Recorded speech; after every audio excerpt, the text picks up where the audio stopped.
Greetings. My name is Jason Crump, and I'm the founder of the D9 Coalition for Civic Engagement. The D9 Coalition consists of legislative and social action chairs of the 9 African-American Greek letter organizations, which were all founded during a time when African-American civil and voting rights were being challenged at every step. It is a nonpartisan organization whose mission is to educate our communities on various economic, social, and political issues that impact their daily lives, so that they can make a more informed decision when it's time to cast their vote in either municipal, county, state, and national elections. This year, the coalition partnered up with the Greater Suburban Maryland chapter of Jack and Jill of America Incorporated to put on this candidates forum to educate all residents of Prince George's County on the platforms for those candidates running in this year's special election for the office of the county executive. Invitations to participate in this forum were extended to all candidates, both Democrat and Republican. Now, I would like to introduce you to the president of the Greater Suburban Maryland chapter of Jack and Jill, Bridget Tillman, so that she can bring greetings on its behalf.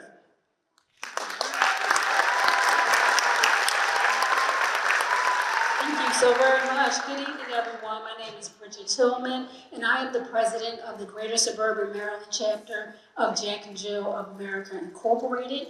I just want to first thank Bishop Hawkins for allowing us to use your amazing ministry and your amazing staff for this event. And I would like to thank the D9 Coalition for partnering with us, because we all know that elections have consequences. And it is important to hear from each one of these candidates who are running for our county executive position. And I want to say that Jack and Jill's mission is to nurture and develop our future leaders by allowing them to engage in civic activities. So we have our teens who are here present to participate, and I'll ask them to all stand.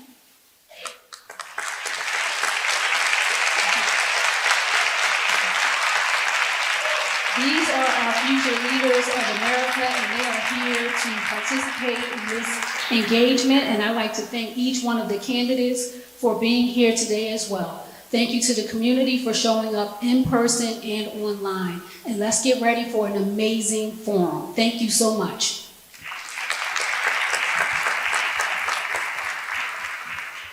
Before we start, since we're in the house of worship, I would like to request the pastor of High Calling Ministries, Bishop George Hawkins, to provide us with a word of prayer.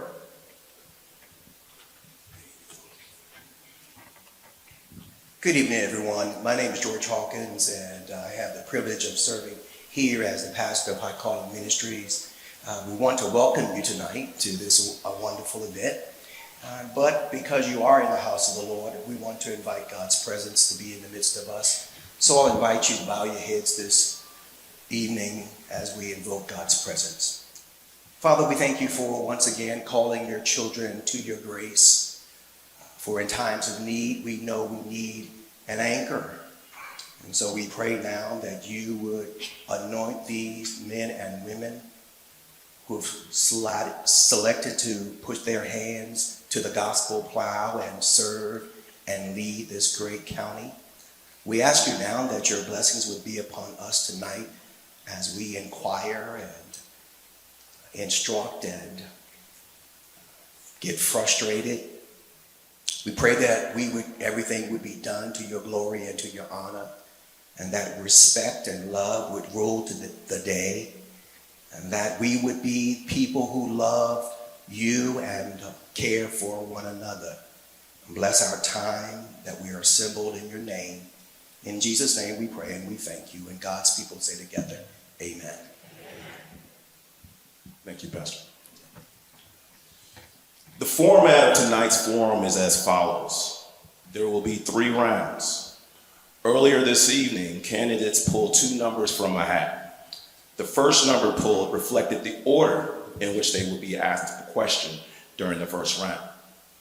The second number represented the order in which another candidate will be given a chance to respond to the answer provided by the candidate who initially answered the question. That candidate has the option of either providing their own answer to the same question or respond to the answer that was provided by the candidate who initially answered the question. Each question being asked of them will be pulled anonymously from a hat. These questions come directly from members of the public that registered for this event. The candidates have no idea which questions will be asked of them until it is asked. Each candidate will have the opportunity to speak twice during the first round. Both of their answers and response is limited to 2 minutes. The second round of questions will be asked directly to the candidates themselves by team members of Jack and Jill of America. The questions asked, again, directly from the members of the public that registered for the event. However, depending on how we're doing on time, the teams may have a chance to ask additional questions for all the candidates to answer, and the candidates' answers to any question in this round will also be limited to 2 minutes. In the last round, the third round, the candidates will be asked to answer one knowledge-based competency question. This question will test their knowledge in areas such as county structure and authority, budget and fiscal policy, economic development, housing, transportation, and/or infrastructure. Each candidate will have exactly 2 minutes to answer the question. Prior to the start of the third round, an answer sheet for these competency questions will be passed around to members of the audience. Representatives of the candidates will not be provided with the answer sheet. For each round, there will be a digital clock that's in the back that's facing the candidates now.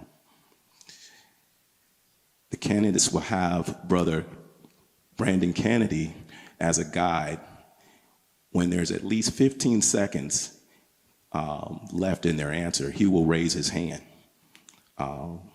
So he will give you the option to either close. However, should any candidate unreasonably surpass their time, their microphones will be muted. As a reminder, this forum is also being streamed live on Facebook. During the third round, a copy of the answer sheet with the appropriate citation of sources will be linked to the D9 Coalition Facebook page so our audience online can review at their leisure. Finally, we ask that the audience keep their applause to a minimum, and please turn off your phones or place on a buzz. We also had reminded the candidates prior to their entrance that during the third round, they should not have their phones present. In that regard, we shall begin.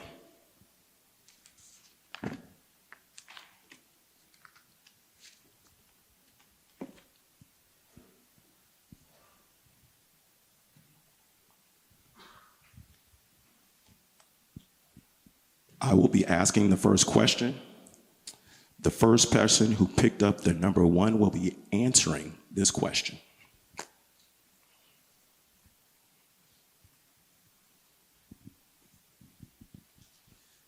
The first person would want to stand up. It is likely that the Washington Commanders football team will return to the District of Columbia as early as the 2028-2029 NFL season. What plan would you implement to make sure the current stadium site does not end up similar to where Landover Mall used to be? Repeat the last part of that question. Let me make sure I understand. Sure. What plan would you implement to make sure the current stadium site does not end up similar to where the Landover Mall used to be? Trying to make sure I answer that question correctly. I'm gonna answer it this way. I believe that we've been developing incorrectly. Think about it. Have you been to the Nat Stadium? Do you see that ecosystem around the Nat Stadium? Business, hustle and bustle. It is time that we build the same way. The Commander Stadium, where it's located, what do you see around it? Basically nothing. So how can we expand business? How can we grow if we're not building properly around structures that bring commerce, that bring people? I don't want to see anything we have a lot of areas in our county that look like where the old mall used to be, the old hospital. We have projects that we've started on that we've stopped, Westphalia. We have to develop better. We're in a deficit because we're not growing. Our economy is contracting. It is time for true growth. It is time for workforce development and economic development. It is time for us to put in place measures that actually help us, where you have condos on the top, urban living. You put on your flip-flops and come downstairs and go to the coffee shop, go to the flower shop, go grocery shopping. No, right now, we have to get in our cars and we have to travel, some of us, 20 minutes just to get to the grocery store. Great restaurants. I know we want better restaurants. We're driving outside of our community to eat and spending our money there. Well, let's keep some of those tax dollars here. Let's bring in more Whole Foods. Let's bring in more good, high-end restaurants. The point is, no, I do not want to. I will put in measures for us to develop much better. Thank you.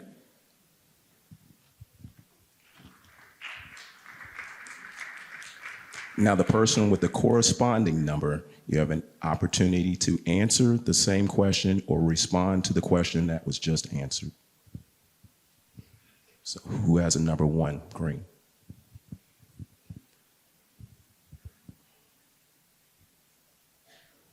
Who has a number 1? You look at your card. 1, that's you. It's on you. If you want to sit down, you can. Or you can stand up. It's up to you.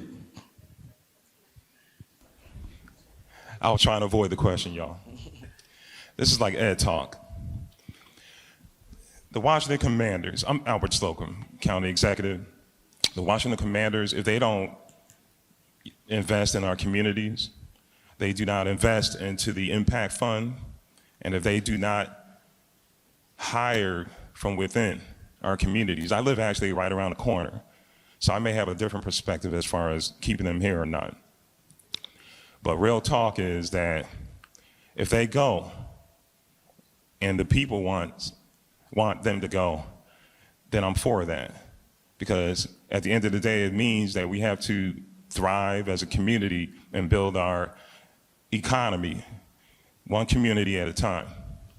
Now, how we're gonna do that? If they do leave, as a developer straight out of NYU, I would develop that area, create a convention center or a Coliseum where we're pouring into our base, our community base, our Prince George's base. We're hiring within, giving you all first right of refusal. That's number 1. Number 2 is that development is key. It has to complement the existing communities within that area, and it has to make very much sense. So we have to build up so that way we can keep our ecosystem and plant around so that our wildlife are also protected. That's environmental development. And number 3, from a standpoint of per capita income, we have to look at things from a perspective of how does that benefit you all? Because as your next county executive, I want to make sure that you're taken care of. I don't want to keep making excuses. So we're going to have to create senior living, which is affordable. I call it economically advantageous housing, quality, smart living. We have to take care of our home, our housing insecurities, and we have to take care of our businesses. And we have to bring commercial base here, a higher commercial tax base, to foot the bill for everyone here so that our property taxes don't go up, but instead it stays the same or goes down. So as your next county executive, this is what I would do for you. I'm Albert Slocum. Thank you. Thank you. Good evening. And I am Tamara Davis Brown. I'm also a member of the D9 Coalition for Civic Engagement, a member of Alpha Kappa Alpha Sorority Incorporated, the Upsilon Tau Omega chapter, and an associate member of the Greater Suburban Maryland chapter of Jack and Jill of America. For the candidates that have question 2. Okay.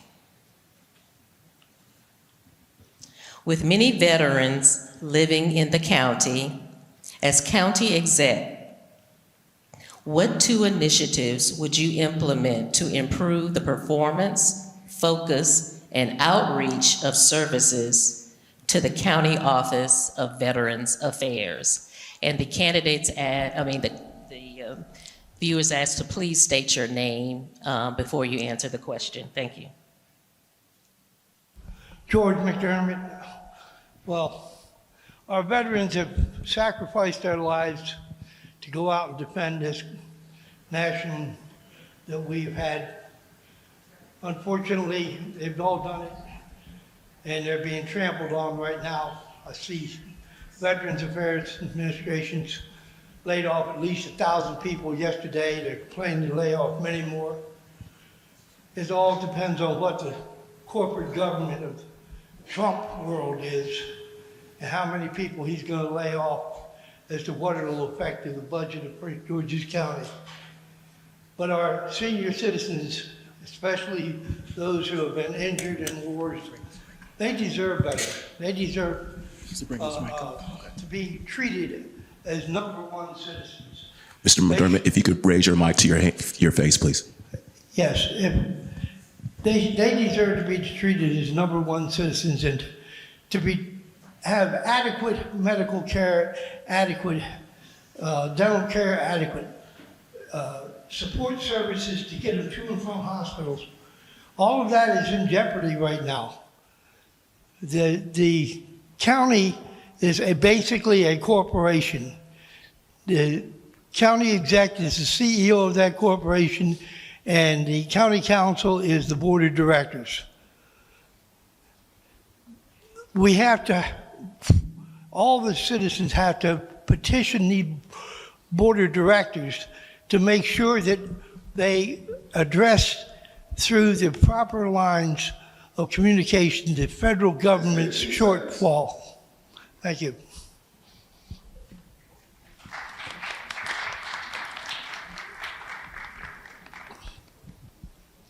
Question 2.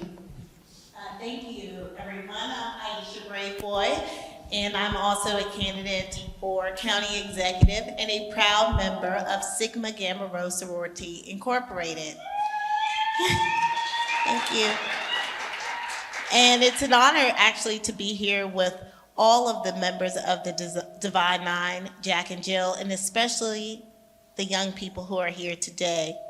But to answer that particular question, there's 3 things I would absolutely do. Number 1, we need to ensure that our veterans are not unhoused. We have a large number of veterans and other people too who don't have housing in our county, and so we have to do a much better job to address the issue of housing for our veterans. The second thing is that many of our veterans are suffering from post-traumatic stress disorder and other mental illness. And we don't have here in our county a long-term mental health treatment facility.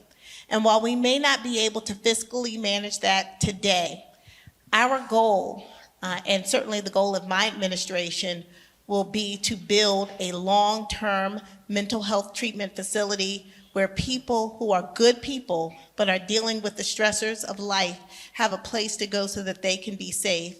And thirdly, our veterans, many of them are business owners or would like to be entrepreneurs. And so providing real contracting opportunities for our veterans through our county government procurement process is another measure that I would take to ensure the inclusiveness of our veterans in our county government. Thank you.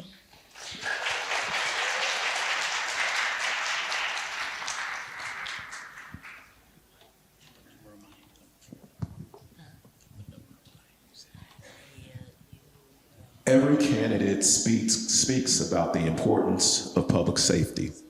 However, in the last 6 months, our county saw a fire in an EMS department that was so understaffed that career personnel were pulled from the communities they serve and redistributed, leaving fire stations empty or severely understaffed.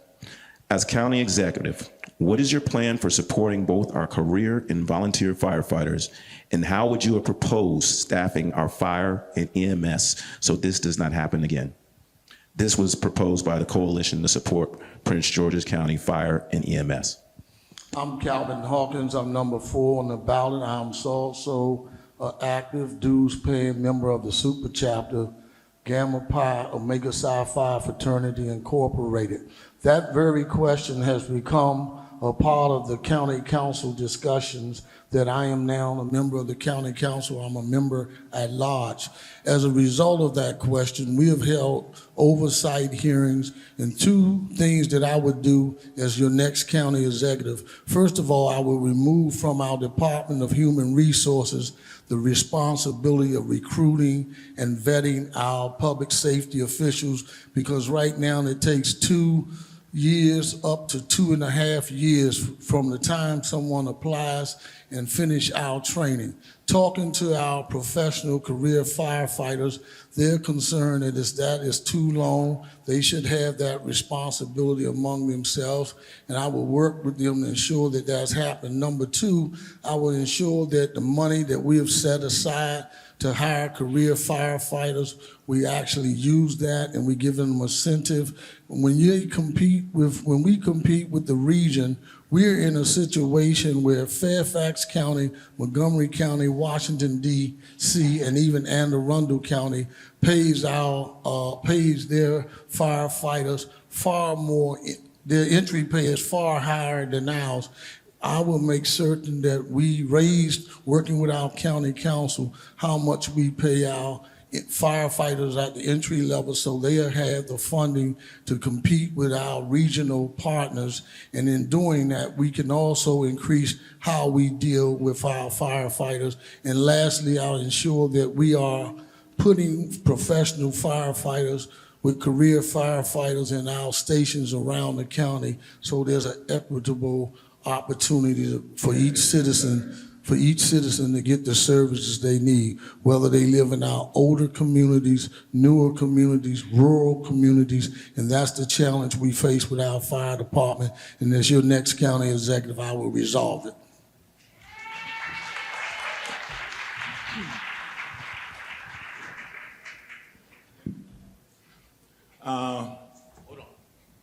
Didn't you answer a question before? Oh, sorry about that. Not so much rebutting. I enjoyed Calvin Hawkins' his answer. I just want to expound on it. You're welcome. It is time that we get more people into the pipeline. In every sector, we have a deficit. Nursing, HVAC, you name it, cybersecurity, we have deficits. Now, our first responders are very important, and we have to take care of them. And I like what Calvin said about upgrading the pay. But we have to grow. We have to expand. And so my plan gets to that matter. It is time that we bring true workforce and economic development. It is time to put more young people into this pipeline. We're waiting until they're in high school, and that's way too late. I've been saying it, and I'll say it again. It is time for us to allow 6th graders to start getting certification and certifications along with apprenticeships. It is time for us to allow our small businesses to come to education like we bring them for sports, K through 12. If you understand what I'm saying, by the time that young person gets into 9th and 10th grade, they have a few certifications. And now they can start working part-time in 10th grade, getting experience. The whole point of this time for us to ramp up. Now, this program is not just for K through 12, it is also for adults. Certification education is an education behemoth that we now need to bring forward and get a lot of our adults and returning citizens into good paying jobs. Thank you.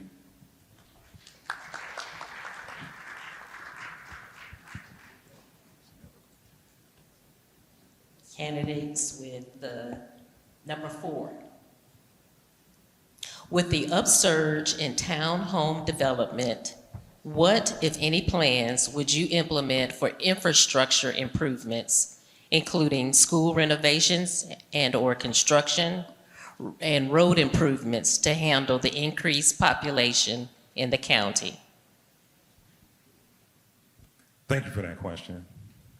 From a Albert Slocum County Executive, from a development standpoint, economic development is the keys to hierarchy. And if we're going to build our infrastructure to where it complements the development that meets the eye as far as our community, we got to have common sense development. Often enough, we see what is called overdevelopment. And some of the things that we can do with respect to like our school systems, our businesses, our commercial base, our retail, our residential, is to make sure that we have the monies that are allocated in the right places. Now, new construction costs a lot of money. And we have existing properties, we have existing pieces of commercial property that we can convert into our educational systems building structure. And that will save us millions of dollars. So that's number one. We want to make sure that we're doing something that's smart. Number 2 is that we need to hire from within our communities. There are a lot of individuals who have technical, vocational background that can actually do the work.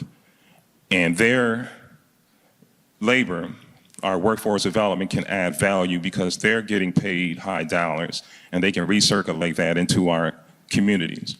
The infrastructure, again, has to complement, and that's very key, it has to complement what we have going on. So we need to basically follow a blueprint that means that's meaningful to our communities where we have, proper utility, proper water structure. We have proper transportation for all people, even people with disabilities and seniors. So we have to make sense out of all this here. We cannot allow for-profit corporations to take advantage of us. Thank you.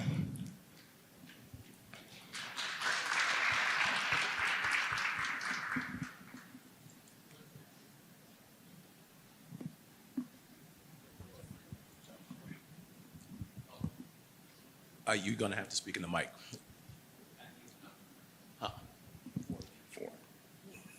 Baker needs the number. Another number?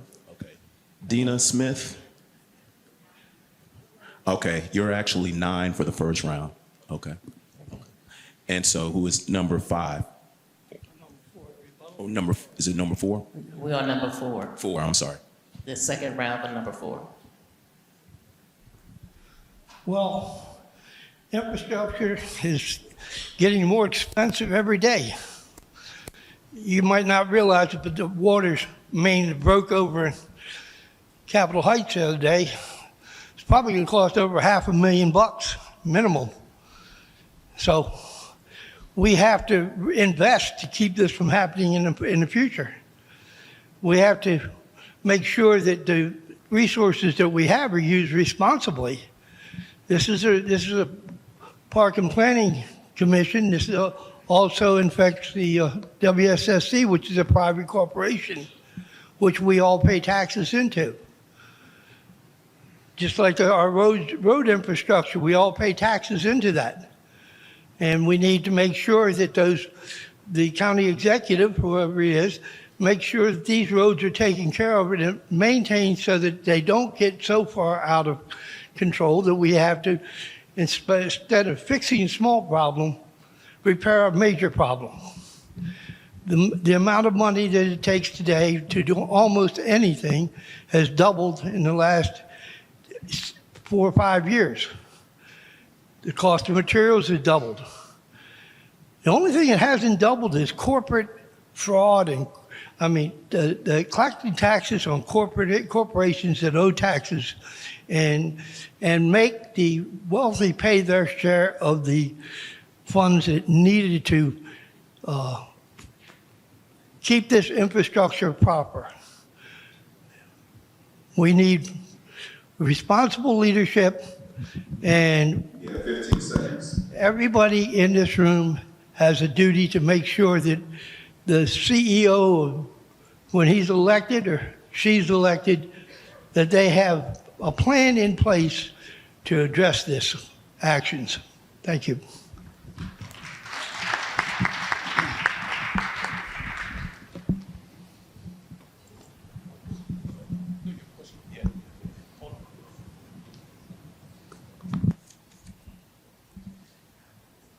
The county is facing a $170 million budget shortfall for 2025.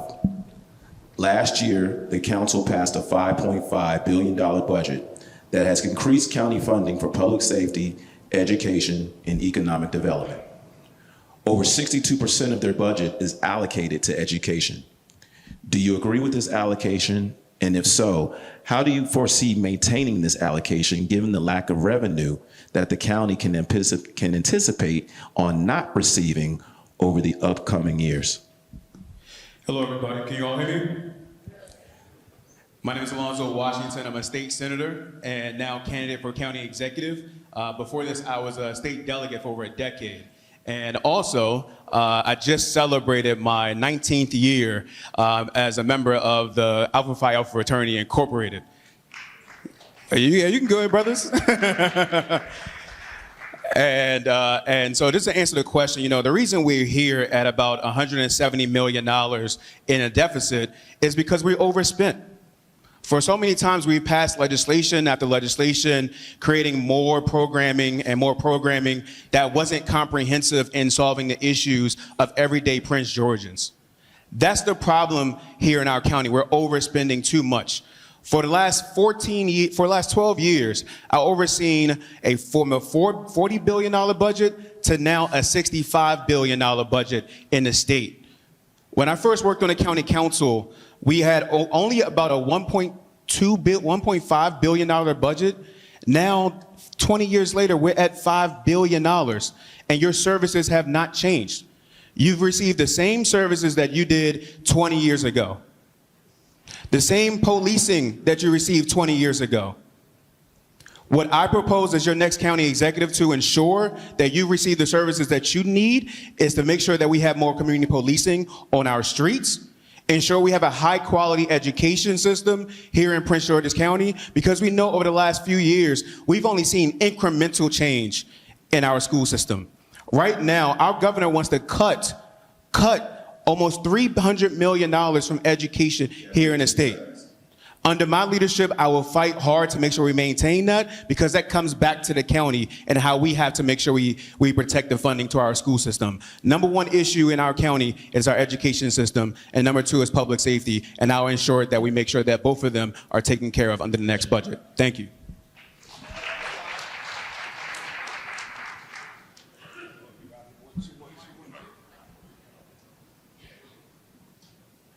One, two. Hello, everybody. My name is Ron Hunt. I know a lot of you out there, and it's good to see you all. As you know, I own 7 nightclubs in the District of Columbia, and I was the youngest club owner. I worked a lot with the community. I did a lot of things back in the days, and I have more experience than everybody up here. That's a fact. Now, here's what I got to say about that 170. It's not 170. It's 200.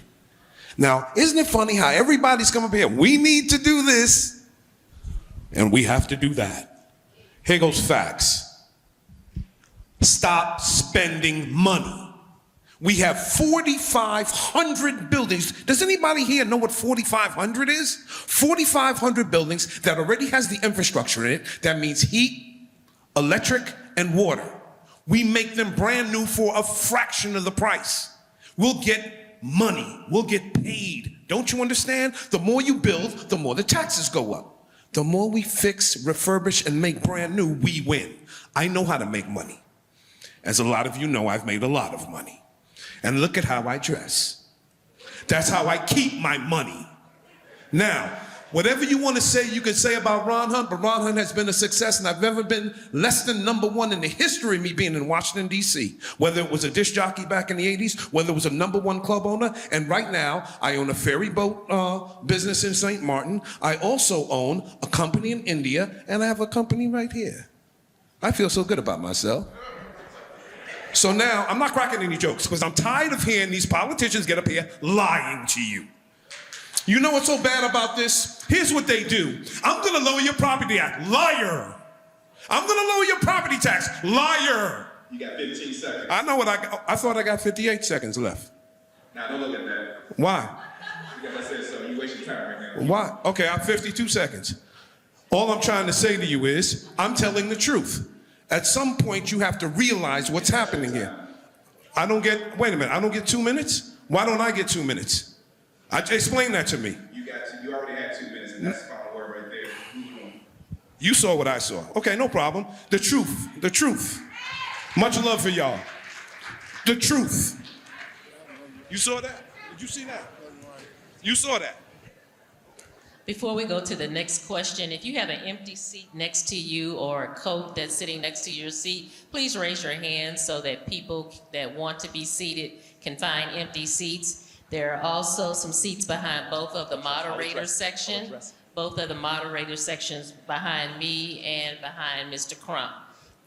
Take this time to find the extra seats. And before you go and ask a question, Ms. Brown, I do want to just make sure that the timekeeper is straight, because I did see that he did have more time, and so we got to make.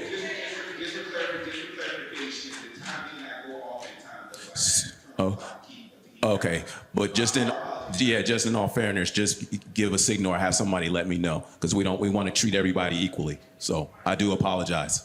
Okay. All right. Go ahead.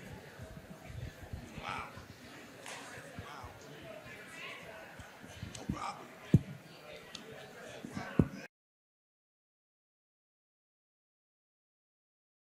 Thank you.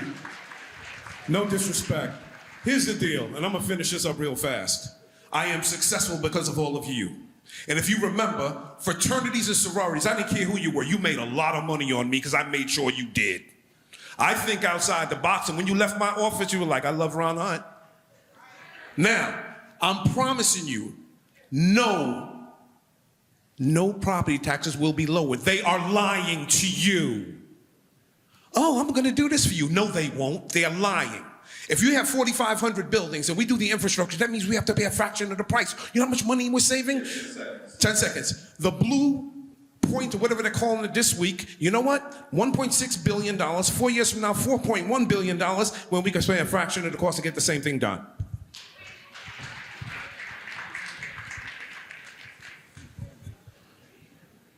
Five, the candidates that selected number 5. The Trump administration has made it clear. Hold on, six. And we're on 6? I'm sorry. 6, my apologies. The Trump administration has made it clear that it intends to eliminate thousands of federal jobs. Many of those jobs are held by residents of Prince George's County. What is your plan to mitigate the impact of such potential job losses could have on the county, its local economy, housing foreclosure, etc.? And how would you implement that plan? Again, what is your plan to mitigate the impact of potential job losses could have on the county, its local economy, housing foreclosure, and how would you implement that plan? Thank you so much. That is such an important question, and one that I have absolutely explored a response to, because I held a town hall just a couple of weeks ago on this very issue. I started my career as a federal government employee. I worked for the Federal Communications Commission after law school, and my story is not a unique story. In fact, it's the story of over 30,000 Prince Georgians, not to mention the thousands of federal government contractors, as well as those who receive grants right here in this county. So we have to lead on this issue with compassion and competency. So one of the first things that I'm going to do is work with our state legislature, which is now considering a bill that would provide for emergency assistance for those who are for federal government employees who are impacted by these job losses. In addition to that, as the county executive, I would use our Employ Prince George's, which is our workforce development arm, to help reposition individuals who are impacted into the job market, whether it's at state or local government, because we certainly would love to employ Prince Georgians here in Prince George's County, or in the private sector, helping them to retool, complete their resumes and update them, and ensure that they are competitive. The other thing we can do as government is expand contracting opportunities to the people of Prince George's County.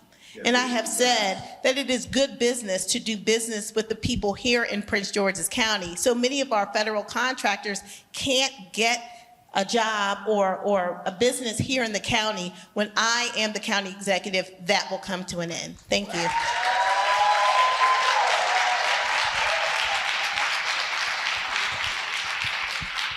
Here in Prince George's County, we have the largest amount, highest concentration of African American federal workers right here in our county. We have to protect them. Under my administration as your next county executive, I will ensure that our Office of Law and our Attorney General creates a program where we can sue the federal government on behalf of the residents of Prince George's County who are federal workers. Additionally, I will ensure that everyone that comes back, what we're doing here in the state of Maryland is we're already preparing for folks who will be laid off, and our Department of Labor has already have a program for them in place. And the bill that the state's attorney is talking about, I'm one of the lead sponsors in to ensure that we make sure that those folks have emergency funds for them if they need it for housing situations that need to occur here in the county. Additionally, what we need to think about also is protecting the assets here that are in Prince George's County. We know that this administration wants to take back things from the county. We have to work with all of our partners from Prince George's County, Montgomery County, as well as Northern Virginia and DC, because we all rely on the federal government to boost our economy. And one of those things that we got done recently was we were able to attract the FBI to move here, its headquarters here in Prince George's County. I will make sure that if this Trump administration even thinks about taking this back, I will sue them before they even think about it, because we deserve it here. That's 7,500 workers that are going to be here in Prince George's County are going to build the new ecosystem in Greenbelt Metro Station. That's what we need. That's what we desire for. That's what we need for the next economy here in Prince George's County. We can't let this Trump administration bully us. We must stand toe-to-toe and 10 toes down against this administration. Thank you.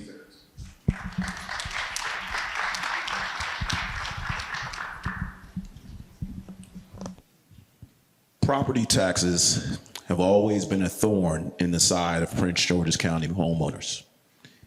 Yet without a substantive commercial tax base, the county has on increasing the property taxes of homeowners based on their home's assessed value in order to increase revenue and help pay for services we all want and need.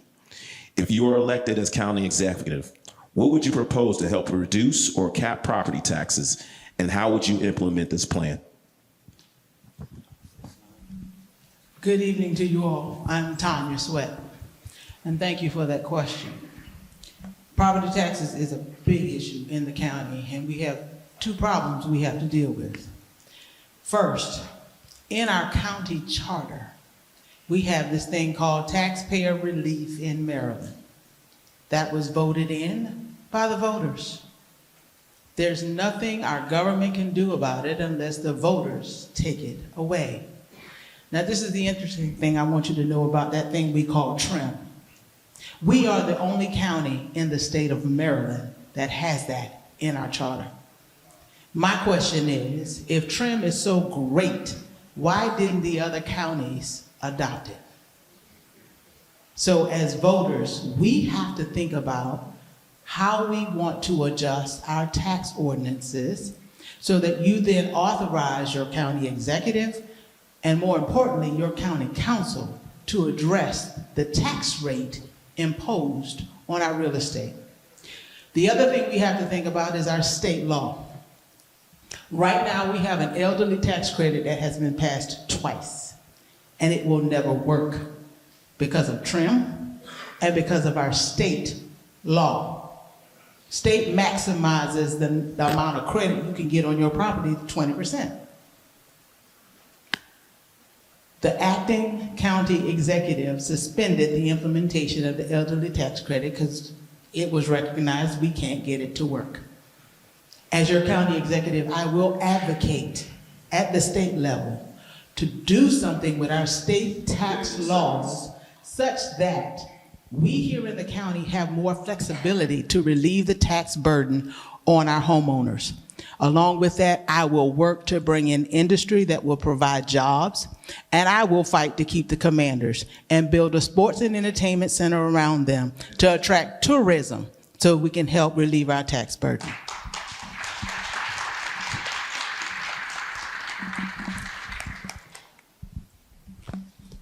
The next question. Hold on, somebody has to respond. 7? Oh, I'm sorry. Could you repeat that question, please? Yes. Property taxes have always been a thorn in the side of Prince George's County homeowners. Yet without a substantive commercial tax base, the county has been increasing the property taxes of homeowners based on their home's assessed value in order to increase revenue and help pay for the services we all want and need. If you're elected as county executive, what would you do? What would you propose to help reduce or cap property taxes, and how would you implement this plan? As your next county executive, I will work with our county council and our state officials. One, we can't raise the property tax because of what Ms. Sweat said. We have something called trim, and that's not the way we build in our county. Right now, as you all may know, 70% of our revenue comes from our residential property tax base. 30% comes from our commercial base. We can't keep building our county government off the backs of our residents. And if we understand that and we work, one thing I will do, I will ensure that not only we find new tax bases. Right now, as a county council member, we are working to see how we expand our commercial tax base, whether it's bringing in some of the areas, artificial intelligence companies, and many of you don't want to hear that we've put zoning in place in some of the rural areas so that we can do data centers to help with our economy, not in your backyard, but in places that they could really be constructed without having not in my backyard challenges. But whatever we do as your next county executive, I will ensure that you all are involved, not only involved, but I will be transparent in how we approach expanding our commercial tax base. That's one of the challenges in Prince George's County. We do things, and most of you find out about it after we have it probably 4 to 5 steps in the process of completion, and we will change that in Prince George's County. Having worked for the last 6 years as a council member, I will ensure that what I've learned over these last 6 years, we use it as your next county executive to build the kind of Prince George's County that all of you could be proud of.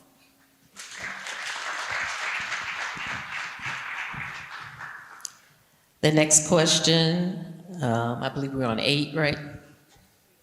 As county executive, what 2 specific initiatives would you implement to improve public safety while addressing the underlying socio-economic factors and police misconduct? All right. And, I'm sorry, I'm not finished. And would you propose increasing the number of police officers patrolling our neighborhoods? This is what I did for more than 20 years in Southeast Washington. That's why I'm still alive. All right? I work with my seniors, I work with the community, and I work with the police department. Now, here's what has to happen. All of this nonsense about we're going to do this, you're right. Give it a break. The facts are you are in charge. You decide what happens. We're here to serve you. Now, I'm not going to sit there and say I'm a leader because you're the leaders. I have to serve you. I've already proven what I can do. Here's what has to happen with the police department. There is no more janitors here. They sit in those parking lots. When something happens, they get there real fast and they clean it up. We don't need that. What I propose is I want to merge all the municipalities together and we have one big force that will attract more And then we don't spend all this money. Isn't it funny how all these people up here, these politicians, we're gonna do this and we're gonna buy this and we're gonna, are you crazy? The reality is you have to pay your rent every month, just like I have to pay my rent. Well, I bet. We pay a mortgage? Oh, we don't even pay a mortgage no more. Okay, good. Here's the deal. Because we're smart enough not to do certain things. But they want us to keep spending this money. And if we keep spending the money, he was right. 62% goes to education, 18% goes to the police department, where it should be at least 22%, and we can get it if we trim this budget, stop this reckless and wasteful spending, and use what we already have and make it new again, and our prices will go right through the ceiling. And you're talking about economic development? We got 6 centers, Amazons. We get these little shops to make a deal with them. I'll make the deal. They won't say no to me, you trust me. And what will happen is, instead of selling 100 items a month, you're selling 2,000 items a month, and then our property tax and everything stays down, and your money goes up. That's the key. I've done it. I'm a winner. That means you're a winner.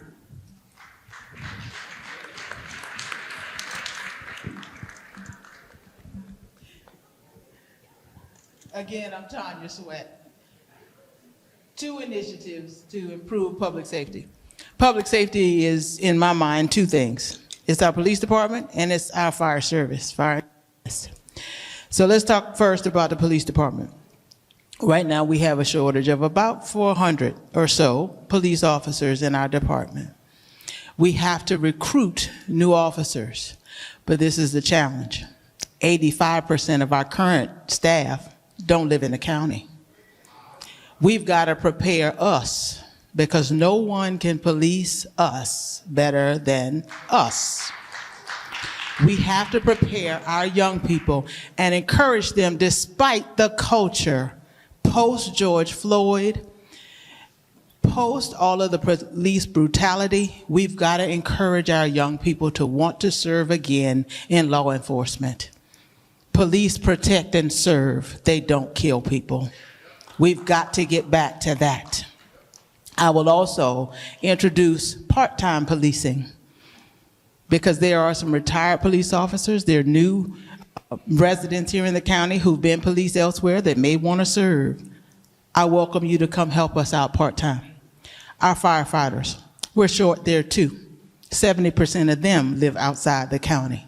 But the unique thing about Prince George's County is we have a volunteer firefighter force, 930 strong. And for some reason, the county doesn't want them to serve. I will use our volunteer firefighters to augment our career firefighters. They will ride together. They will live in the firehouse together. They will eat together. They will sleep together. They will work together because we have to protect life and property. When I have free labor who want to serve my community, I welcome them with open arms.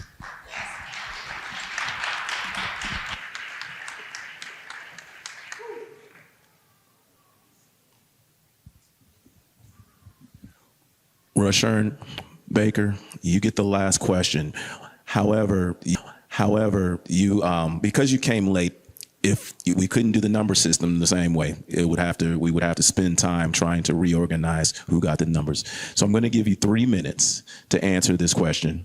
Okay, there's no one who can respond to you, but actually no, I'm going to give you 2 minutes to answer the question. Honestly, so I apologize, but that's just the way it's going to have to be. Okay. All right. The blueprint for Maryland's future became law in 2021 to improve public education in Maryland. Jack and Jill of America and the National Panhellenic organizations believe that early childhood education plays a vital role in children's development. What will you do as county executive to uphold provisions of the blueprint that call for adequate funding of pre-K for lower income children and overall improvement of the quality of education in the county? And secondly, is throwing money to fix issues in our school system the best solution?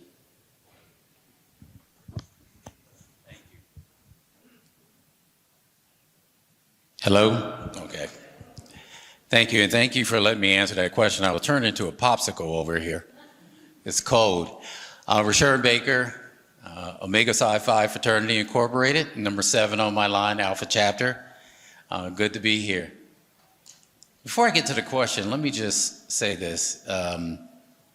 It's been very entertaining to watch this and watch the questions being answered. And I probably would laugh if we weren't in a serious situation in this country, in this county, in this state right now. The question is about education and whether we fund the blueprint, something that we've talked about as a state, as a county, and as a nation for over 20 years. We finally get to a point that we actually passed the blueprint with money, but we didn't allocate enough money for it. And so now that we're in a crisis and we haven't prepared, what we want to have a conversation about is whether in fact we should fund public education. In case we don't know, which I know we all do know, public education is really about Black and brown people. Those are the folks who are in our public schools. So the thought that we would actually shortchange them because we did not prepare is wrong. As county executive, what I would do is this: fund education first. Fund it to the tune that we need to. Fund public safety first, and then decide what we're going to do with the rest. And the way that we do that is something we should have been doing for the last 6 years. And that is increasing our commercial tax base like I did when I was county executive. We have places that we can build around this county. We have these metro stops that we still haven't developed around. We can do mixed-use development and bring in businesses. We had a chance to get Amazon. Thank you.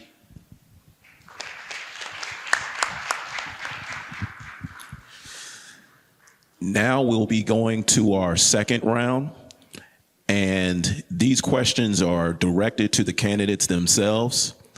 We would like the teens of Jack and Jill to get ready. So whoever is number one, if you want to go ahead and stand and begin with that question. Good evening. My name is Dylan Stewart, and I am the Teen Auxiliary Group President of the Greater Suburban Maryland chapter of Jack and Jill of America, Incorporated. As the decisions you make today as voters have the potential to affect generations to come, we are delighted to have a role and participate in this candidates forum. We will be asking questions of the candidates. Please note, however, in this first round of questions, the questions are posed by the adult voting public who submitted their questions during the registration of this event. My fellow teens and I are simply asking the questions posed by the public and are not the authors of these questions. With that said, Candidate Baker, my question is for you. Mr. Rashawn Baker, you served as county executive previously for 8 years. What do you believe were your 2 biggest mistakes you made during your first 2 terms? Let's start with the easy question first.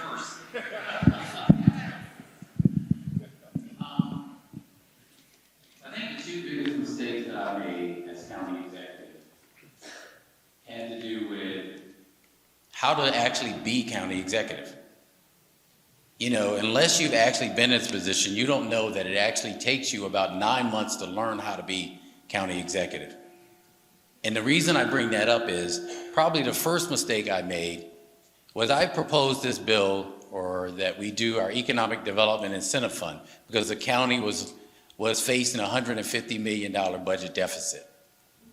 And so I figured that if we actually put our money and invested in ourselves, much like the Biden Build Back program, that we could actually jumpstart the economy in the county and build throughout.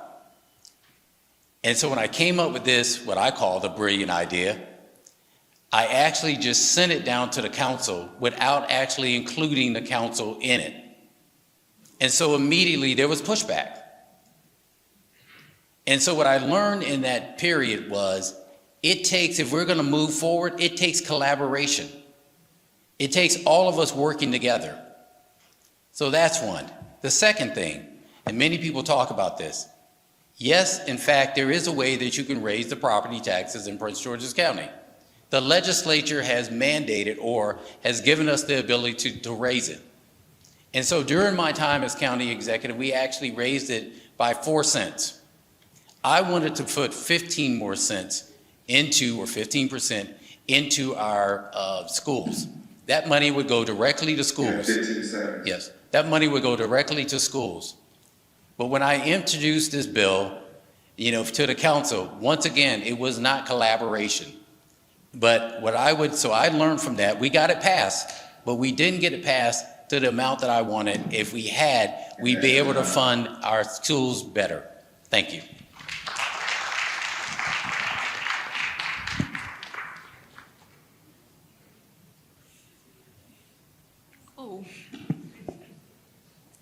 Good evening, candidates. My name is Sydney Castellan. I am the Sergeant at Arms for the Teen Auxiliary Group for the Greater Suburban Maryland chapter of Jack and Jill Incorporated.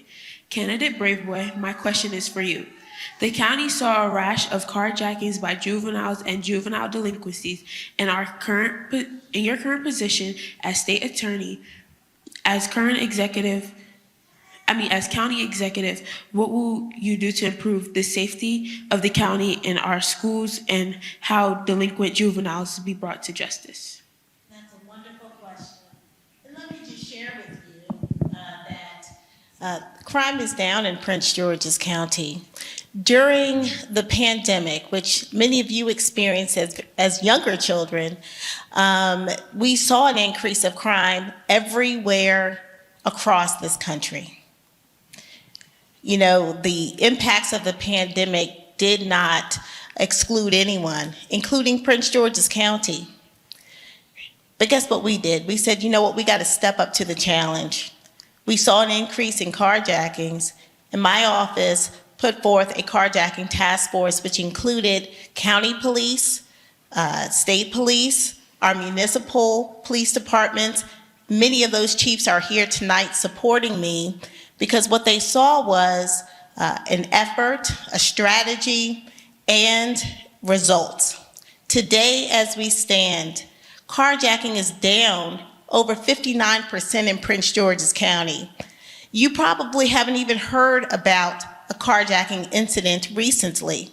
We have done a great job of addressing this issue holistically through arrests, prosecutions, sentences that were appropriate. We've gotten up to 20 years for individuals who've committed carjackings, and we're not done yet because one carjacking is too many.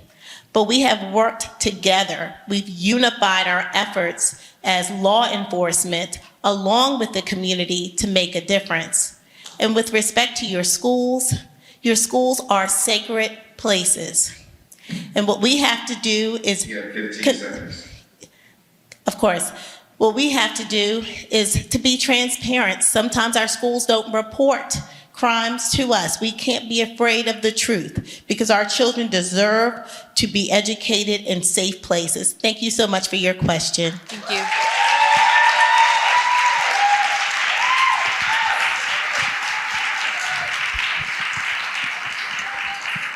Good evening.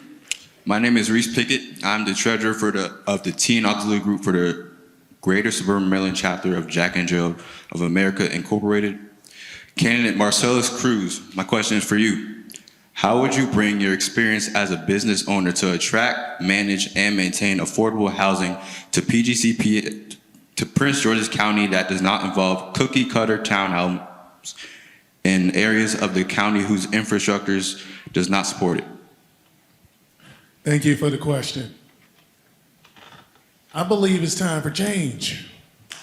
I believe it's time that we bring some fresh blood into our county. You're talking about housing and affordable housing, and you're also talking about how can we be a little bit more creative, right? Well, my company is a technology innovation company. Been rolling for a few years now. I've been an executive for over 16 years in over 6,000 homes. Also a state vendor, I'm in embassies. We do architectural design work. And we designed new homes, affordable, state-of-the-art homes for right now, for this very issue. That we put solar panels and we do We bring a lot of cost-cutting energy things that we wanted to place in. And we want to build whole communities for veterans. Now, I understand what Ron is saying. We have a lot of buildings.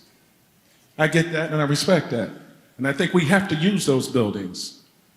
But I want to build some residence homes, affordable homes for senior citizens, along with the veterans, along with returning citizens, and we can do that. I can tell you the cost of these homes, but you're wondering, well, how can you do that? Because of the type of materials that we can use. I'm a technology innovation guy, and it's time that we bring someone like myself into government. I need more time to be able to explain this kind of stuff because this stuff is serious. So please go to my website, please call me, and let's get to talking because there's a lot of things that we need.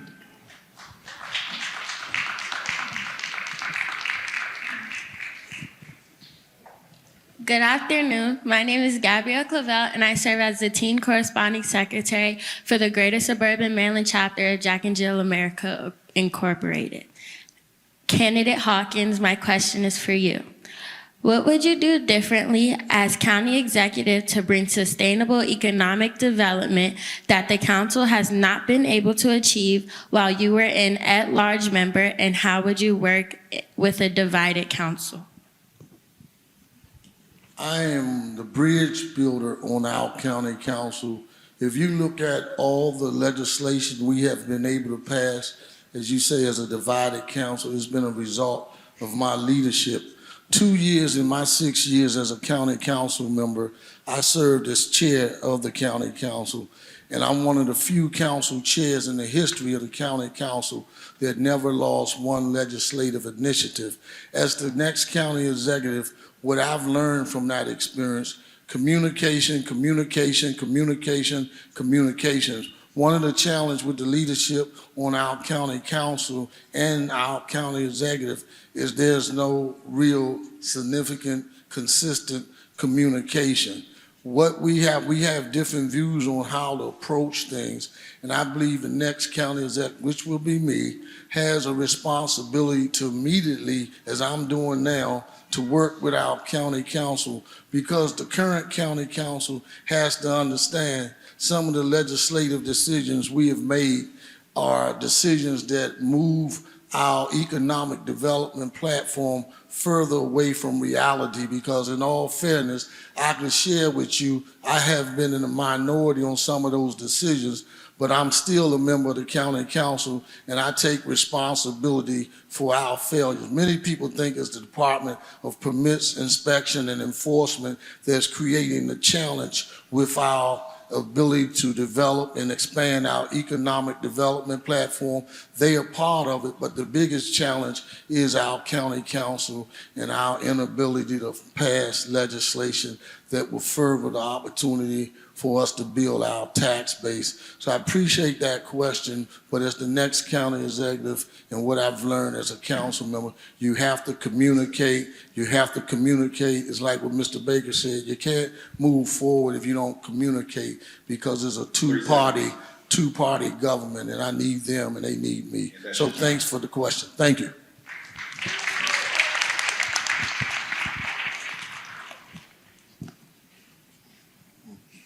Good evening. My name is Micaiah Marching, and I'm the Foundation Chair of the Teen Auxiliary Group for the Greater Suburban Maryland Chapter of Jack and Jill of America Incorporated. Candidate Rob Hunt, this question is for you. What unique business experience do you bring to the county executive position to address public safety in our public schools? One, two. You're not going to believe this. I got letters today from a bunch of teachers because they heard what I said on the radio.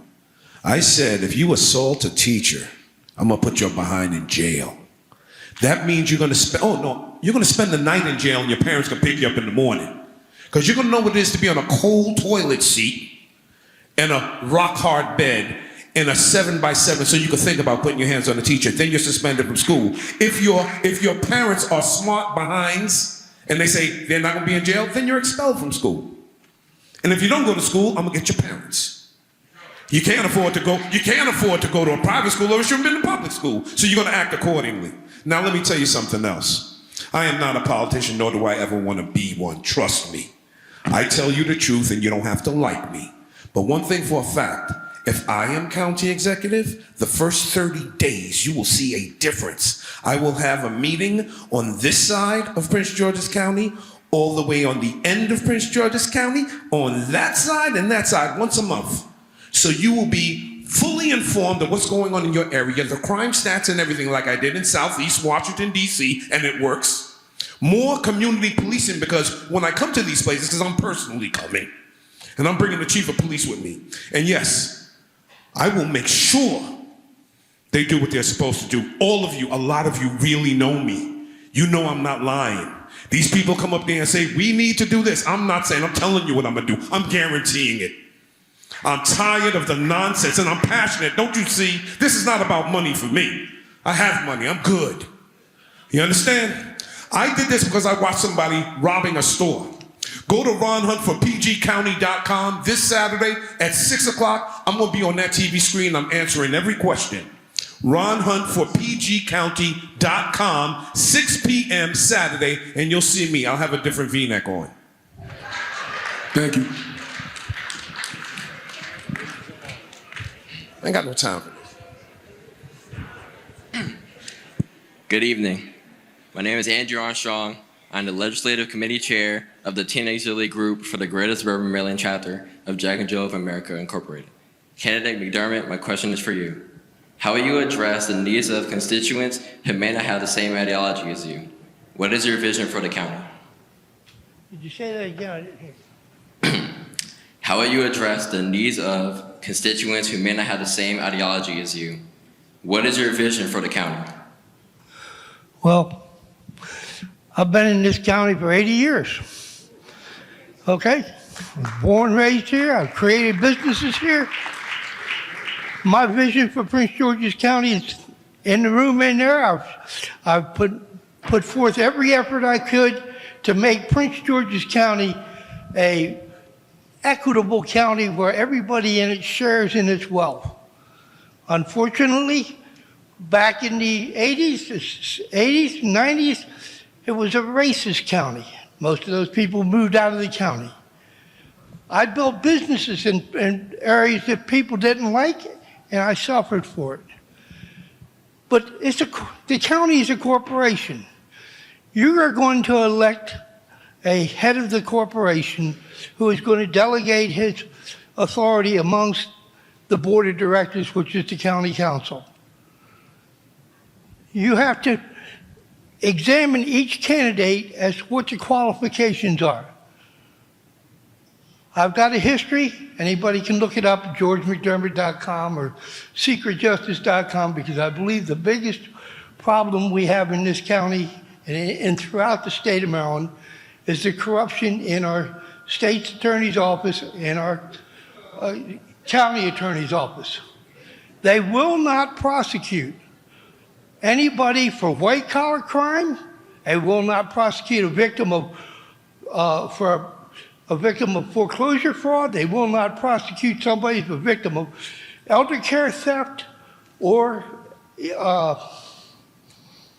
so until they start going after these corporate entities and their fellow board members who are milking the system and getting fines against them and protect the general public, we have a major problem. It all starts. You have to make them, they took an oath of office, and thank you.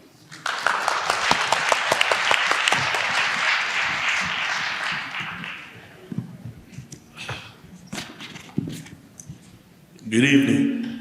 My name is Langston Banks, and I'm the recording secretary of the Teen Auxiliary Group of the Greater Suburban Maryland Chapter of Jack and Jill of America, Incorporated.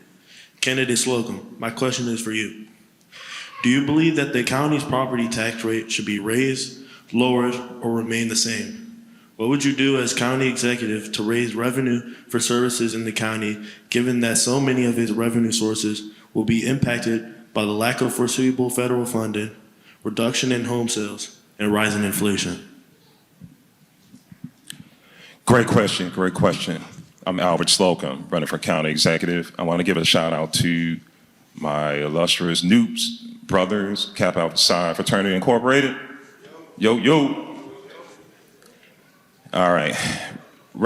Pretty much revenue based and what does that look like and how we're going to do it. We need to be creative in the county. Number one is we need to keep the jobs here. Many people are living here, but they don't work here. And many people in the government now are working somewhere, well, live somewhere else and work here. So we need to flip-flop that. That's going to create more revenue as far as income tax. That's number one. Number two is we need to be creative. The county does not have a base where we can have our own services and products and generate revenue. And I compare that to the United States Patent and Trade Office, where they make millions of dollars. We can do that as a county. We're not doing it. Instead, we're buying everybody else's stuff. So we need to be able to focus on things like that. For example, we're buying everybody else's clothes, buying everyone else's technology. Amazon is here. We can be doing things on our own as far as having our own, parcel services. Okay, we're depending on Amazon. They have like 3 different regional locations in the county, as we know. And they're not even paying enough. They're paying just barely the minimum wage at times, and people are overworked. So that's number 2. We need to have our own thing. Number 3 is we need to come together as far as our local business base. And we need to support our local business base by taking our budget and being smart with it and properly managing it, where we're reallocating it in areas that count, like social services, like better development, and for local businesses so they can thrive by funding them and providing HRD services. As your next county executive, that's what I will do. Thank you.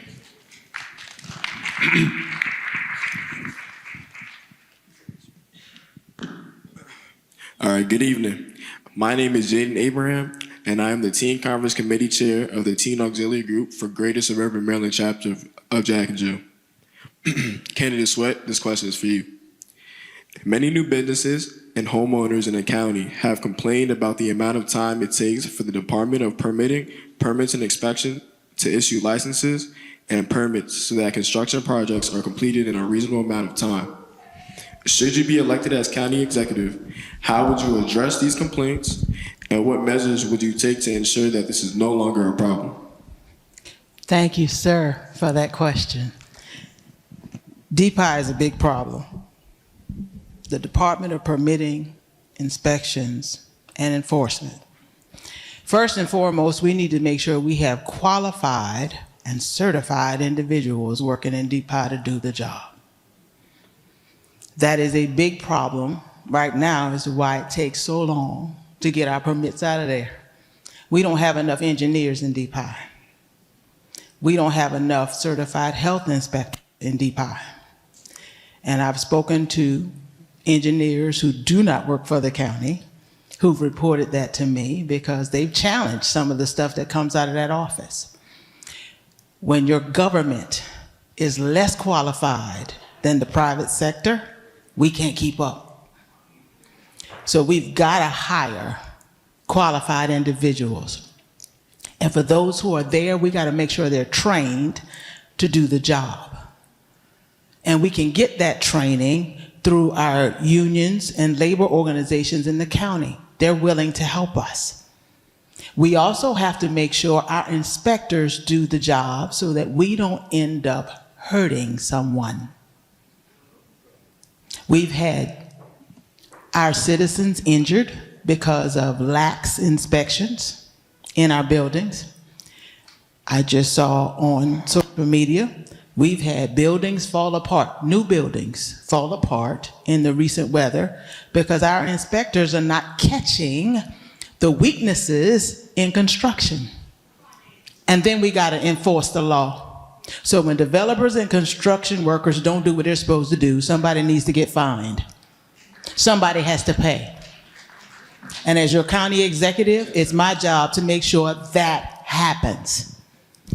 No more will I turn a blind eye or a deaf ear. We're going to hold both our employees accountable, and we're going to hold those who work in the county accountable. Thank you.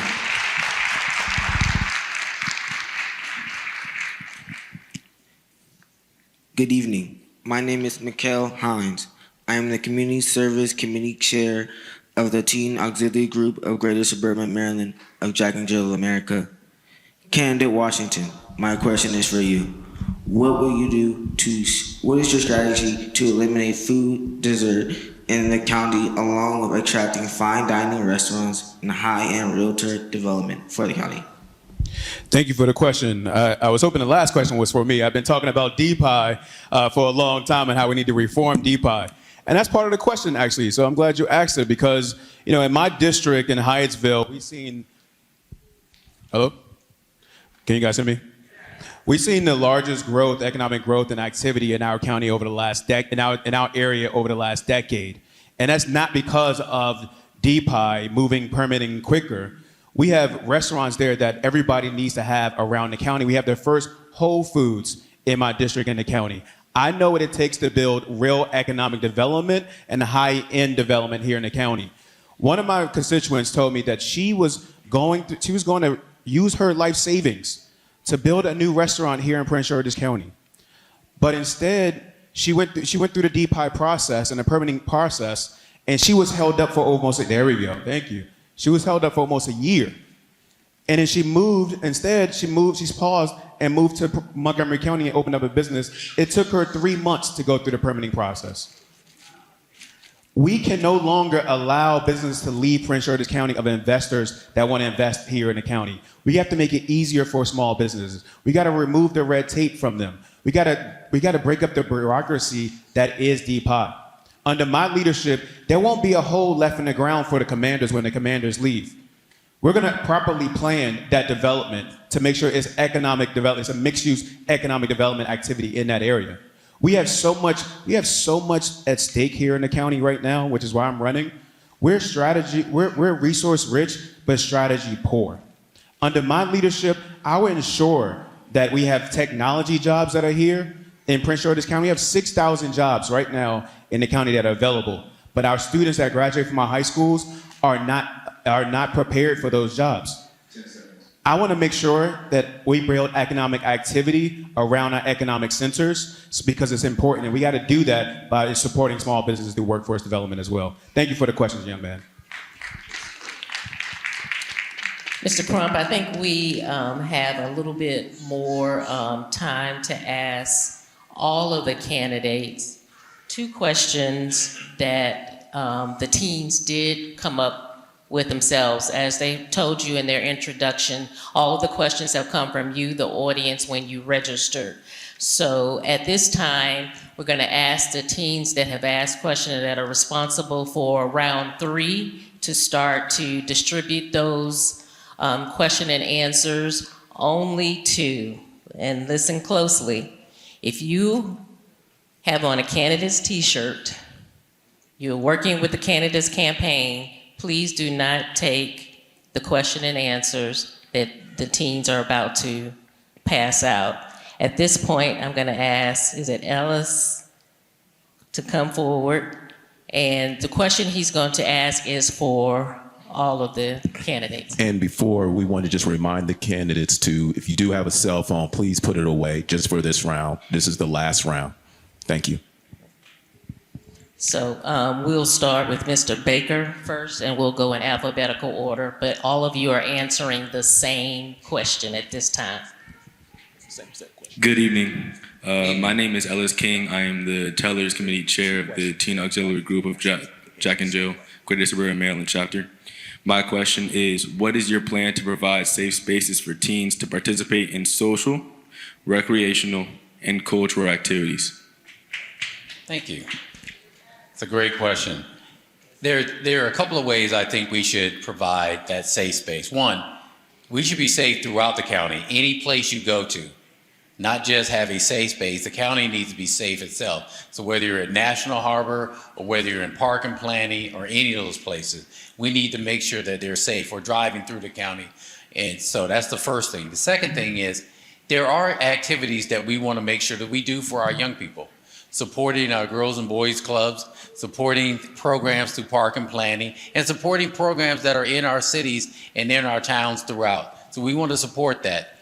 The additional thing that I want to do as county executive, and that we've done this in the past, is expand our summer youth employment program. So it's not just about bringing kids in during the summer, it's actually out through the year. So we want to make sure we do that in the county, and I will put more resources into that. Then we can combine with, we are in a very, very lucky and blessed place. We have significant universities here. We have Bowie State University, we have Prince George's Community College, we have University of Maryland, and we have University of Maryland Global Campus.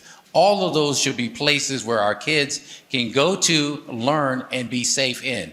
And so we want to do that. In addition, what I would do is team up with the folks who endorsed me this morning, our public safety unions, whether it's the police department, the sheriff's office, the fire department, our Park and Planning, and our civilians, to make sure that our kids have places that they can interact and be safe in. So as county executive, one, we want to make sure that you're safe everywhere, because that's our number one job as county executive, to make sure all residents are safe and that you're feeling not only safe, but appreciated.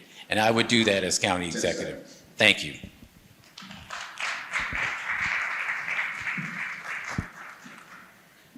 What's your name again? Ellis. Ellis? Yes. Ellis, the first thing I would do as county executive is ask for you to be on my youth advisory board. You know, the reality is we have a lot of activities for young people through Park and Planning, but guess what? They don't meet the needs of people like you, Ellis. You may not be interested in the services and the programs that they provide. You know, I used to work for Park and Planning years ago, and I also used to do activities when I was a young person. But guess what? Times have changed, and your interests have changed, and we as government have to change along with it. So it's really important that the youth voice be at the table so that we can create programs that you will actually want to come to.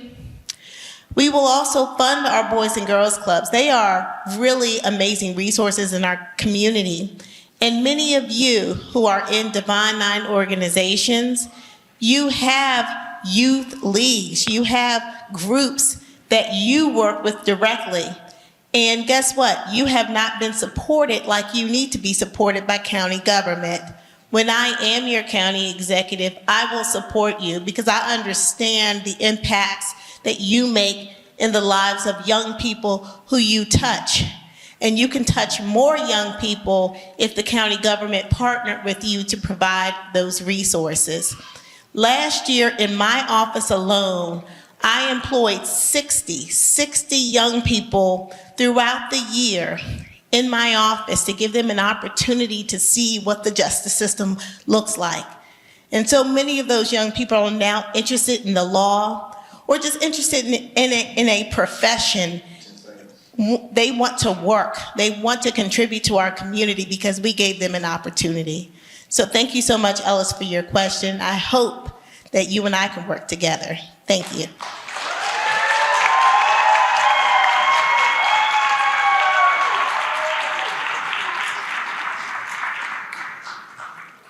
Ellis, thank you for that question. And to all the young people, thank you for being here tonight. It means a lot to someone like me.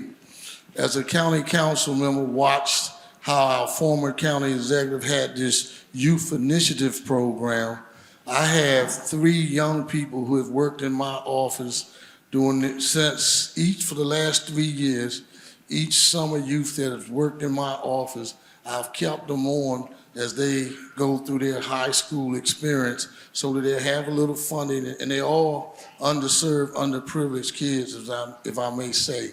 and working with them right now, and I asked them to dissect what went wrong with our youth initiative program, where our parking planning, our school systems were supposed to be working together to ensure young people like you had opportunities in the evening and then on the afternoon to have programs, safe havens. Now I'm working with some of our municipalities, and we're going to get to our sororities and fraternities because they have youth programs, because the challenge is we have all these programs, but none of them are working together. As your council member and your next county executive, I believe that we can have a program where you all have meaningful programs right in your school. Right now, our adults are fighting territorially and parochially over who should run the school, who should run parking planning, and we can't have that. We need an opportunity where you all have it. I grew up in Glass Manor, and my only safe haven was to go up to our little small community center. So what I promise to you and your fellow members of Jack and Jill, that I'm going to keep working over the next couple of months to ensure by the fall we have a program that you all could be proud of. And like the state's attorney said, as I said, the young people who are in my office, they're high school kids, they're working to recommend how we implement the program. Thank you.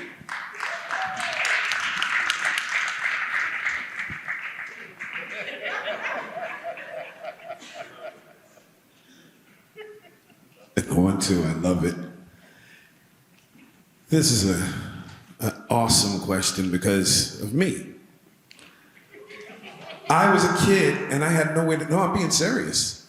And you see, I'm getting kind of queasy about it because I was a kid and I had nowhere to turn. I met somebody by the name of Eli Tubo. All of you know him. He's the one on Eric B. where Eric B. says, yo, Eli, turn the bass down because we out of here. The first record he ever made was Ron Hunt.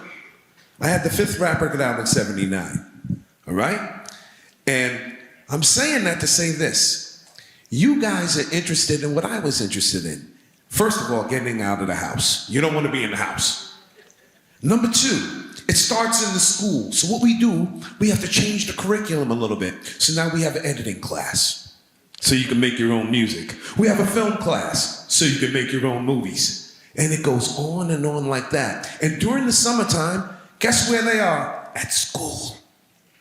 Because that's where the fun is. But we have to change the curriculum to match 2025, not 1975.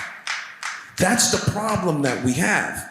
Now, I don't care what anybody says. All kids are good kids. Oh, some go in the wrong direction. But all kids are good kids. And what we have to do is understand when they ask for something because they're crying. Not physically, but they're crying. In my case, it was really well because then I got in front of the mirror and I said, it's a finger pop and never stop around the clock and just go rock a mind, innovate, master motivate them, just coordinate the body, inspire them, music coming natural from the body, chakra, never stop around the clock and just go rock a rub. That's what I did, and I had to do it because my peers expected me to be better than them, and then they tried to be better than me, and then it turned into a fun situation. With that said, there are more opportunities if we change our curriculum in our school so that we can match what the kids want right now. And that's it.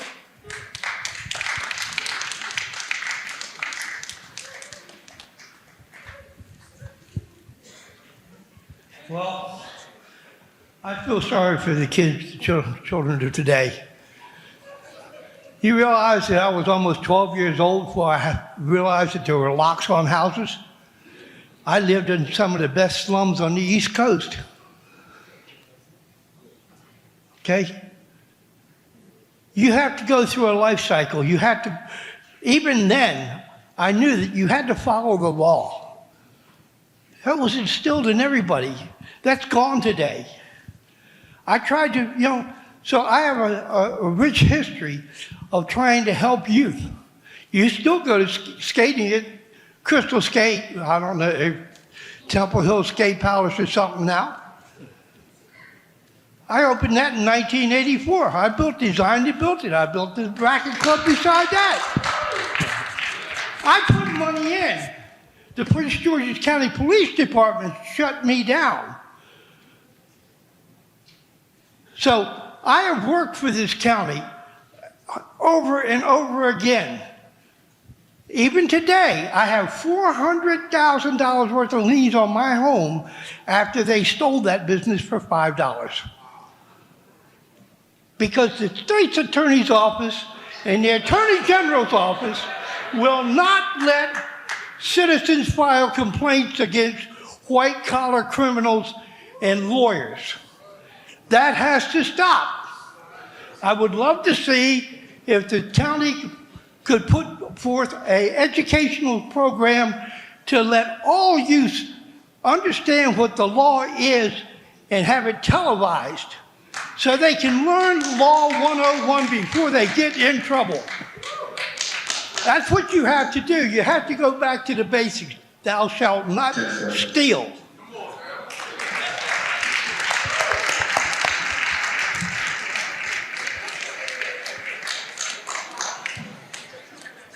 I love your question. In fact, I'm a product of the public school system. And I've been in your shoes, I walked in your shoes. We need to stop subjecting our youth to an environment where they're imprisoned. We need to protect our youth because they are the future. I mean, think about it. If they go to prison because of one offense, you know, people make poor decisions, there are consequences, I get it, you're accountable for it. But that's not rehabilitation. And as a result of that, they come out being better criminals. And if those better criminals get into office, like some of the elected officials, then how are we going to be able to handle the county's budget? How are we going to be able to take care of all of you? So number one is we need to have an educational development system in place that's based on how you're wired. So that way you're attracted to the curriculum and you learn and you can apply that. That's number one. Number two is that we need our history back. We don't have Black history in the school system. What's going on with that? Like, it should not be an incidental part of the school curriculum. It should be part of the history. We don't have to label it as Black history. It should be part of history, because if we don't know our history, then we don't know where we're going. And you all need to know where you come from. You all are kings and queens. That's number two. We need to have a better curricular system. Number three is that when I was growing up, I was a community activist at the age of 13. I started working very early. And we had systems where we were helping each other out, whether it was tutoring or whether it was properly helping you with interview skills or etiquette skills or how to eat at the table. Those basic things. We need to have programs that work for you. And if your parents need help, we don't just point the fingers and beat your parents up and say, hey, they're doing a poor job.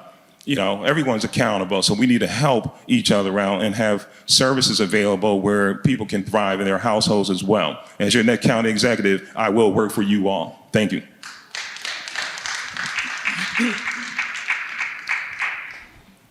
Tanya Sweat, and I believe the question was, what was the plan to provide safer spaces for teens in the county? We have several safe places for teens in the county. The problem is they close too early.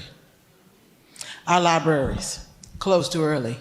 And for those teens who don't have reliable internet at home, how do you get your homework done when the library closes at 5 o'clock and you don't get done with your extracurricular activities till 7? We got to extend the hours for our libraries. We have rec centers, community centers, and they close dark. Teenagers need a place to hang out till 11 o'clock at night. I was a teenager one time. I hung out till 11 o'clock at night because that was my curfew. Community centers should be open. The rec center should be open. Not just on Friday and Saturday night, but every night of the week until 9, 10, 11 o'clock. In the summertime, I love my teenagers. I got one at home. Y'all don't get up. We don't have to open the rec center at 8 or 9. We can open the rec center at 11 and keep it open until 11. Safe place. We can have dances in the rec center for you guys. Y'all can do art in the rec center. We can bring in gaming, all the technology and AI they want to do. We can put it right there in the rec center. And I'm even willing to bring back to the county tournaments to raise money. So parents who can't afford to pay for Little League get it for free. Boys and Girls Club doesn't belong to me, so I can't get them to do that, but Parks and Recs does, and our tax dollars pay for that. And it's not enough to just let you swipe your card and walk in for free until 5 o'clock. You need longer times. And that teaches you responsibility. That teaches you how to get out and get back to the house on time. And mama and daddy ought to know that if you ain't home by 11 o'clock on Friday night and they go down to the rec center and you not there, now we got a problem. You understand what I'm saying? So I'm gonna let you grow up the way I grew up.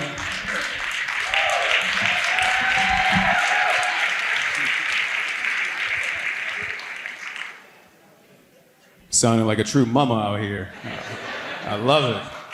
The underlying premise of your question is a really good one, and it's about you feeling safe in where you are, wherever you go. And it was mentioned earlier that, crime is going down, but our parents don't feel that way.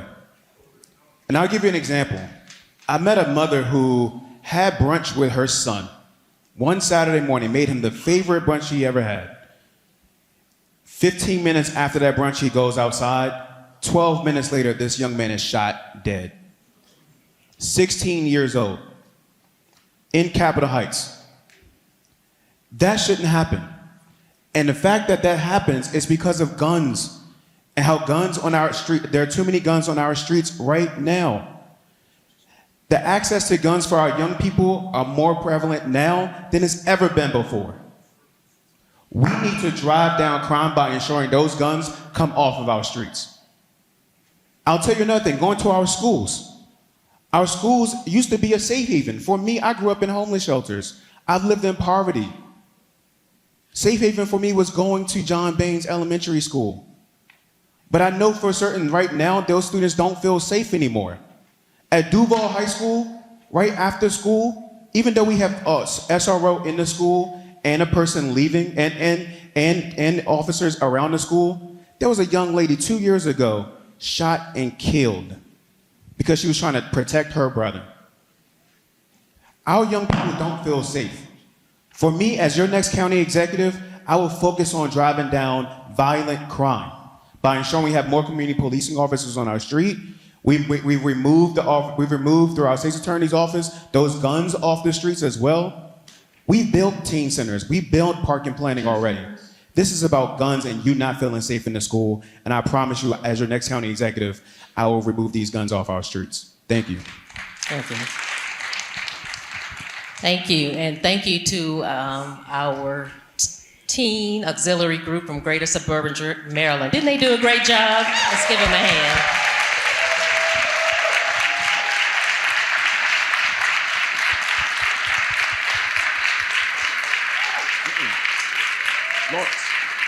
Lawrence. Not yet. We got one more round. Okay, so we have our last round, what we call our competency. If you received a piece of paper, you will see that there are about 11 or so questions that talk about the role and responsibility of county executive and how the county government operates, as our moderator, Mr. Crump, said at the beginning of the forum. And if you aspire to be county executive, you should know these answers. And so we gave you those pieces of paper because that is for you in real time to fact check the answers that these candidates are answering. And we also provided you the sources. So unfortunately, because you're live in person, you'll have to type in those sources. For our Facebook family who are streaming this live, you can actually click on the links that are being provided. So you'll see some instructions shortly if you have not already received the link with the questions and answers, but you'll also, the link also has the hyperlinks to all of the sources where the answers were derived from. I'm gonna let Mr. Crump with the first question. All right.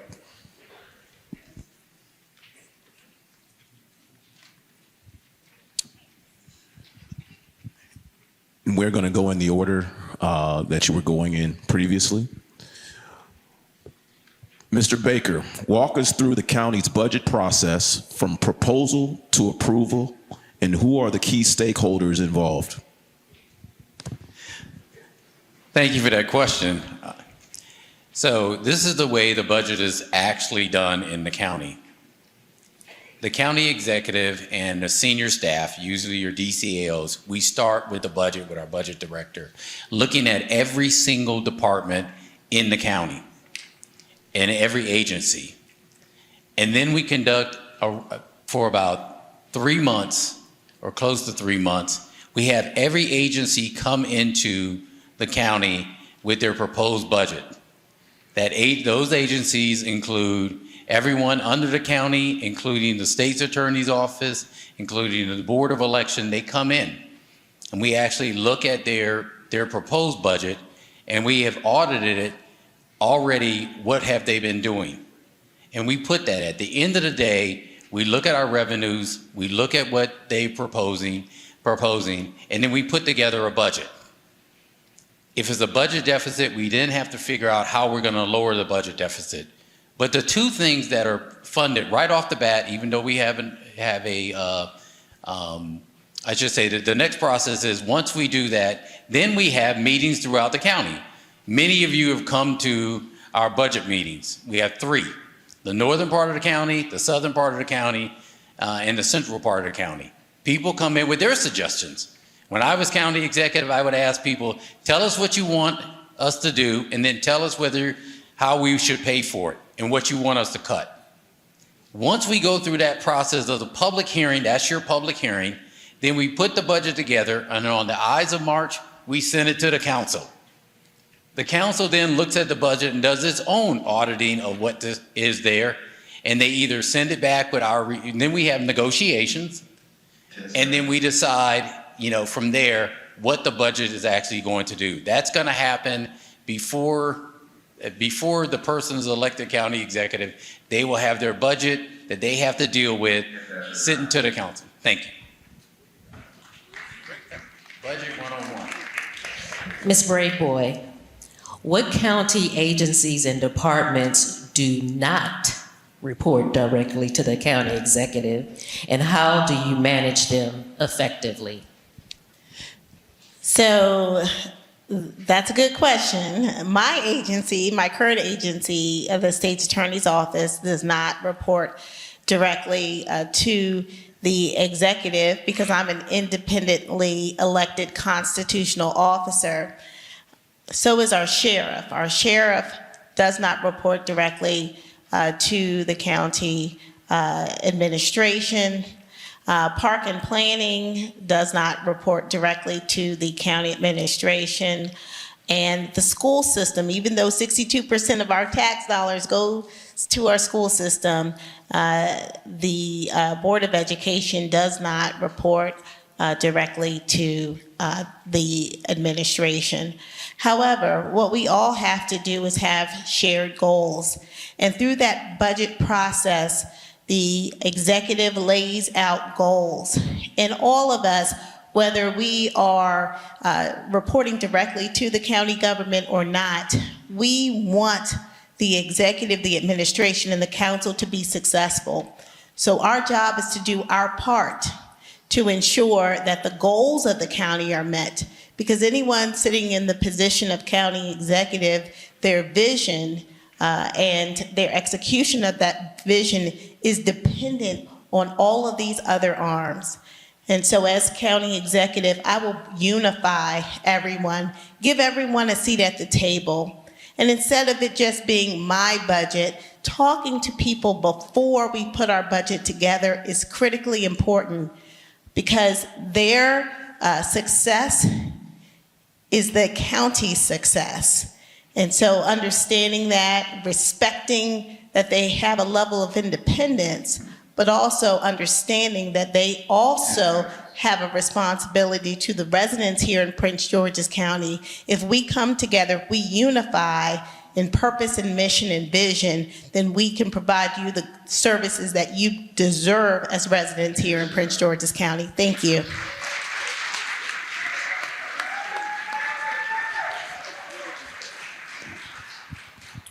Mr. Hawkins, describe the county's role in managing public transit services, including the bus, and how it integrates with state and regional transit systems. The county, through its Department of Public Works and Transportation, has responsibility for the transit in our county. You spoke of the bus. 30 years ago, my first job with the county was in the Department of Public Works, and I was a manager of the Transit Development Master Plan, which the bus comes under. At that time, there were only 3 routes, from Addison Road to Upper Marlboro, Route 20, New Carrollton to Upper Marlboro, Route 21, and then Route 53 from Marlboro Meadows to the county jail. In 1.5 years, I worked to expand the bus in Prince George's County. Ladies and gentlemen, the bus program, which he speaks about, is the county-owned, funded bus service that moves into our various communities throughout Prince George's County, and their responsibility is to move into the county neighborhoods and come out to the main corridors where individuals could either catch the Metro bus service or get transferred to our Metro station. Prince George's County has that responsibility. Within that responsibility, we have what we call senior transit services, where through the Department of Public Works, working with our Office of Aging and the Department of Family Services, these county employees drive paratransit buses and other small buses to senior homes and take them to senior adult facilities where they can participate in recreational facilities. That's what the bus and the county is responsible for through our Department of Public Works and Transportation. And I wanted to say lastly, that's what we do each and every day as we serve the citizens of Prince George's County. And thank you for that question. Mr. Hunt, how does the county executive influence local legislation, and what is the process for vetoing or approving county council decisions? Okay. The county executive has a lot of responsibilities when it comes to the citizens first. I have had a very rough time with council members over the years in DC, and I wasn't county executive. I was an owner that owned 5 clubs in one neighborhood. The county executive, I think, has to be put in a position that they've never been put before, especially when it comes to council members first. Because the way I see it done here is completely different than it's done there. It seems like the council members somewhat have more power than the county executive, because they can do things, if I'm not mistaken, that the county executive can't overrule them. Now, they can make it hard for them from what I understand, because this is a whole new world for me when we're dealing with a Maryland type situation. I'm normally used to a DC type situation. As far as vetoing anybody that's using a budget that we have approved and they don't want it done, I look at it in a different way. My problem is that if you have too many irons in the fire with that, everybody gets mixed up. Now, the county executive himself, he has to be like very, very, very relaxed when it comes to the council members, and it's like Mr. Baker said, he has to make them a part of it and just don't hit them with anything. So in that case, I would have to review the way they really do things in Prince George's County when it comes to that particular circumstance. That's why I have a team of attorneys that are with me that'll make sure all of that happens. Okay? That's a good answer. Wait. Look at this. A bunt. Well, it's true. I got it. Mr. McDermott, what role does the county's planning board play in land use and zoning decisions, and how would you engage with them on development projects? Again, please. What role does the county's planning board play in land use and zoning decisions, and how would you engage with them on development projects? Well, park and planning is the first step before you get a permit in anything. They have control over all the zoning. They tell you where you can build, what you can build, and how many people can be in a building. I've been there many times. The county exec has some influence, and going through the permit process, they have to make sure that these projects are developed in a way that it serves all the citizens, not just individual users. Unfortunately, we have abandoned for the last 40 years inside the Beltway. The redevelopment of the inside of the Beltway mirrors 1960 on almost every entrance into Prince George's County out of DC. There's been no development in there. And that's primarily because it was race-based. Nobody wanted to, they declared inside the Beltway a red zone. And the county didn't do anything about addressing that. The county exec after exec, they wanted all the money the developers had to go to outside the Beltway, and it has. While inside was abandoned. Anybody who tried to build a business inside the Beltway, they were basically shut down. I know that for a fact because I went through it. But the county executive has a team. A county executive is CEO of a team. And that team has to get together with all of the agencies involved and make sure that the resources are there for that development, that we don't burden the citizens of the state or the county with additional cost. God bless. Thank you all. Mr. Slocum, describe the county's climate action plan and how would you ensure its implementation? I'm sorry, repeat the question. Describe the county's climate action plan and how would you ensure its implementation?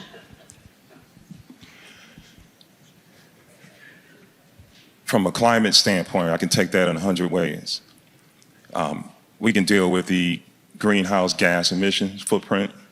We can deal with snow removal. We can deal with a number of things. So I'll just kind of keep it as under the environmental aspect, as well as probably managing our agencies, 24 plus agencies, and make them at optimum levels. So I'll start with, from an environmental standpoint, I mean, we have two, if I'm addressing the question on point, or is it pretty much global? Okay, all right. So from an environmental standpoint, we have to make sure that we have the resources to pay for our snow removal, trash can pickup, and making sure the streets are properly repaired. And that budget obviously comes from the $5.4 billion budget of the county. The management of it is to reallocate it in areas where those agencies can implement what their services, what they're providing. So if it's snow removal or trash can pickup, they have to very effectively work in that capacity. Now, from a management standpoint, HRD standpoint, human resource development standpoint, I will work with each agency to make sure that they're at optimal levels. And let's be real, we have to look at the climate of how effective our agencies are working. Like DPI, everyone's beating up DPI all day long. But I would look at reorganizing certain agencies and make sure that they have the monies under another parent agency so that they can operate from an optimal level. And you all make the difference. So if you're working for the county, that's great. If you're not, we will open the door as far as you all seeking employment, because we want to make sure that we invest in you. So as your next county executive, that's what I would do. Thank you.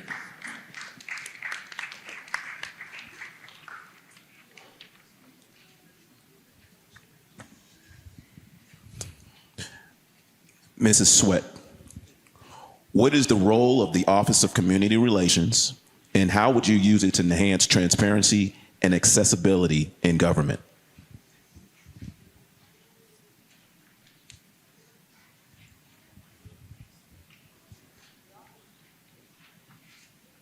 The Office of Community Relations is a unique office here in the county. One of the major responsibilities it had was to develop the 311 system, manage it, and maintain it.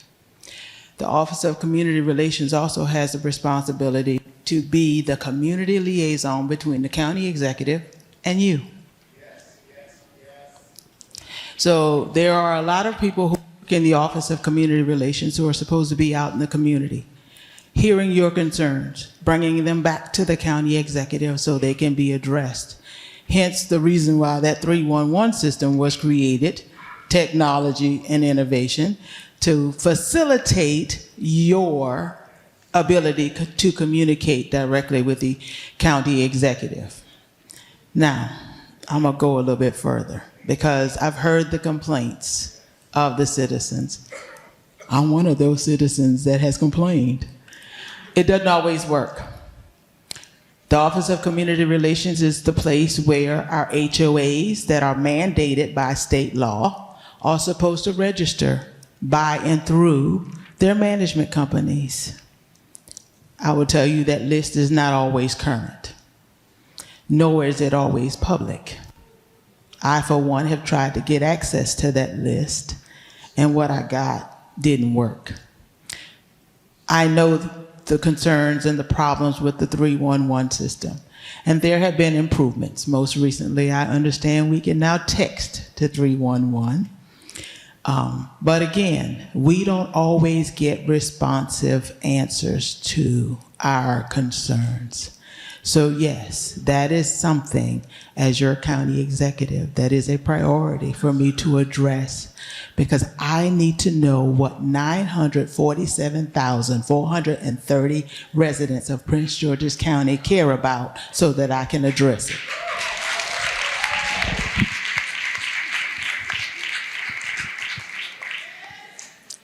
And finally, Mr. Washington, how do county funding and resources support Prince George's County Community College? And what strategies would you implement to strengthen workforce development through Prince George's Community College? Well, thank you for the question. Look, Prince George's Community College is a valuable asset here in Prince George's County for so many different reasons, and that's why we fund it through our general fund budget. Also, the funding comes from the state as well. We fund it through the state to make sure that we can build new buildings. That's why Prince George's Community College, as you go there now, is vastly different from what you've seen it 20 years ago, is because of the money that came from the state and the county to fund capital improvement projects as well as instructional. Under my leadership over the since about 20, I believe we created this program in 2016. I created what is called the Promise Scholarship with Dr. Dukes. And that Promise Scholarship is an opportunity for our young people to go to college for free here in Prince George's County. I created that program along with her, and we're seeing over 3,000 students take advantage of that program. That be able to graduate from high school, graduate from college without any debt at all. That's significantly important to our communities. Thank you. And we passed that at the state as well because of the work that we've done locally here in Prince George's County. So the entire state has the ability to make sure that we are providing free tuition for a community college for young people. Now, when it comes to workforce development, that's really important as well. I work at a place called Employ Prince George's, where we make sure that we have workforce opportunities for young people. We have career coaches in all of our schools. We have partnered with Prince George's Community College to ensure that we have more apprenticeships available at the Prince George's Community College as well. And so for me, under my leadership as county executive, I will beef up funding for my agency under Employ Prince George's to make sure we can have more opportunities in cybersecurity and technology. We'll work in tandem with our community college as well to beef up that program as well. And I believe that we need to make sure that we focus on workforce development that's for the future here in the county. Thank you very much.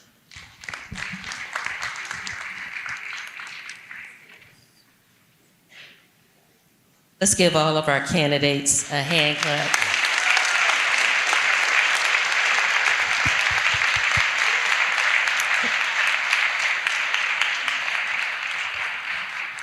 Let me before you go, does anybody have the bandwidth for one question, or you believe that's it? Are y'all ready to go? Because if you're ready to go, we can go. But I know there was one question that was out there.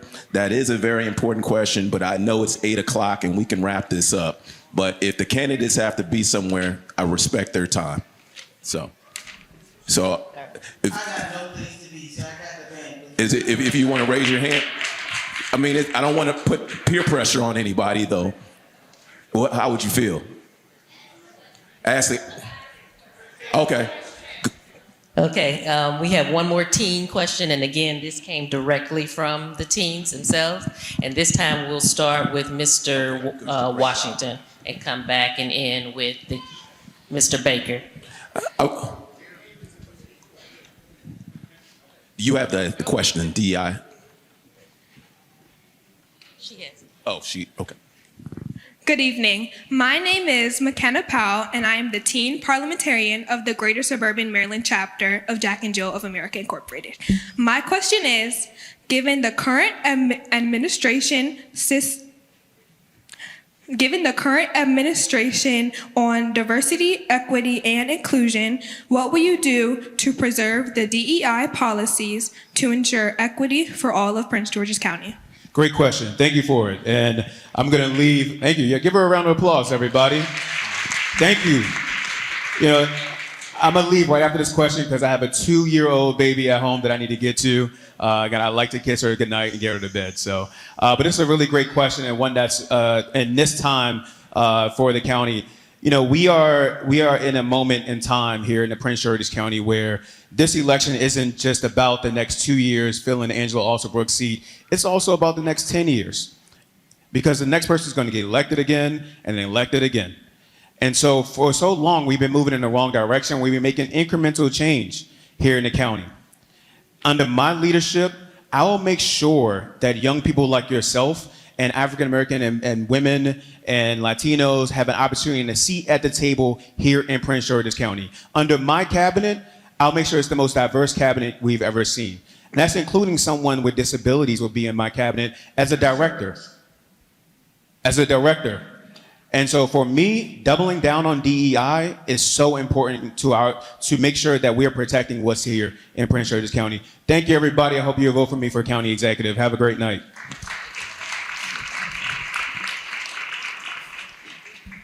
That is the question of the day. And this is the problem. DEI became a dog whistle for reverse discrimination. It became a dog whistle for affirmative action. DEI is here to stay. It was always here. Why do I say that? We're diverse. God made us, each and every one, unique. We are not monolith. We don't look the same. We don't sound the same. We don't think the same. We don't talk the same. We don't have the same wealth. We don't have the same gender. We all have free will. You can choose your gender. We have to respect it. How will I preserve that in Prince George's County? Through my leadership. As your leader and your representative, I will advocate for, represent every interest in this county. Ethnicity, race, gender, sex, religion, it don't matter to me. I represent each and every one of you, and you must be protected.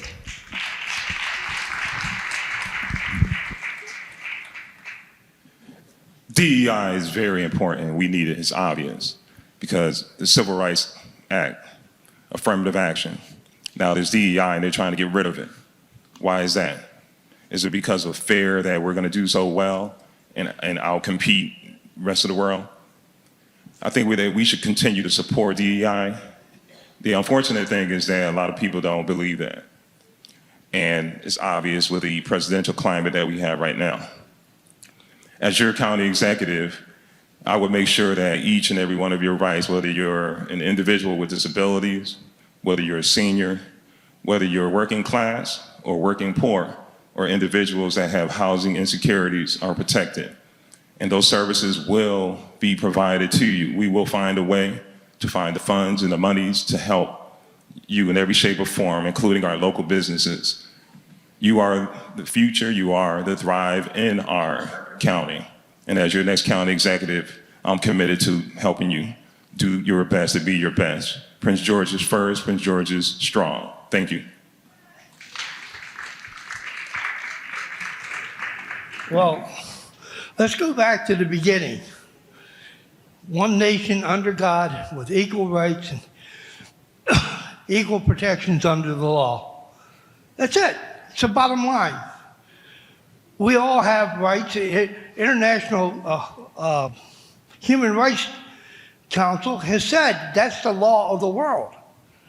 We have a dictator who wants to be a dictator. He's well on his way right now, running the White House, a convicted felon, taking the rights away from all of our citizens, and I don't see anybody raising up a huge alarm on that. You can't do it, you can do it at the county level, but you have to do it, you have to hit the streets. You have to protest, you have to stand up against tyranny and terrorism. The only reason that he is president right now is because he has used his legal ability to frustrate justice and tie up our courts. That's the only reason he's president.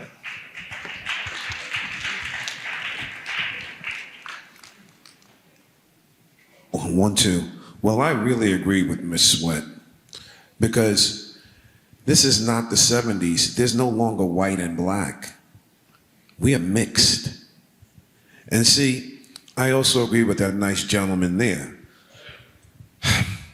We have a maniac as president. He doesn't care about anybody but himself. But see, what he doesn't realize is the Constitution does mean something.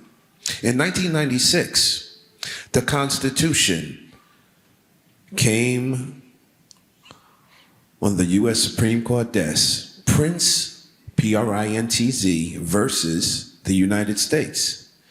The Constitution states that a government agency cannot force any state official to carry out their programs. That's how we are protected. So just remember, we are mixed. We're no longer white and black, and the Constitution protects us.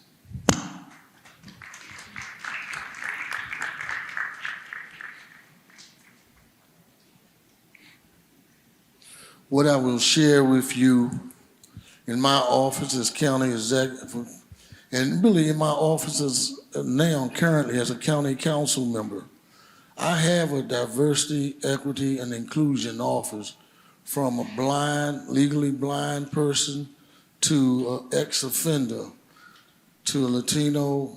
My office is DEI. But what I want to share with you as someone who's working with our current county executive and our legal team here in Prince George's County, the rhetoric sounds good of what we're going to do to the president and what we're not going to do, but the fact of the matter is we have to approach DEI from a legal standpoint. For example, we have $500,000 or lower procurement set aside for black and small businesses, women-owned businesses.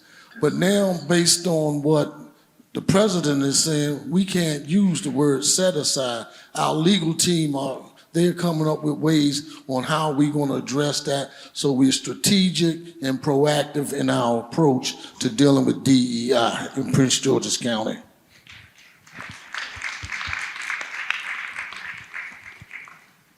Thank you so much, McKenna. You know, the best way to predict what someone will do in the future is what they've done in the past.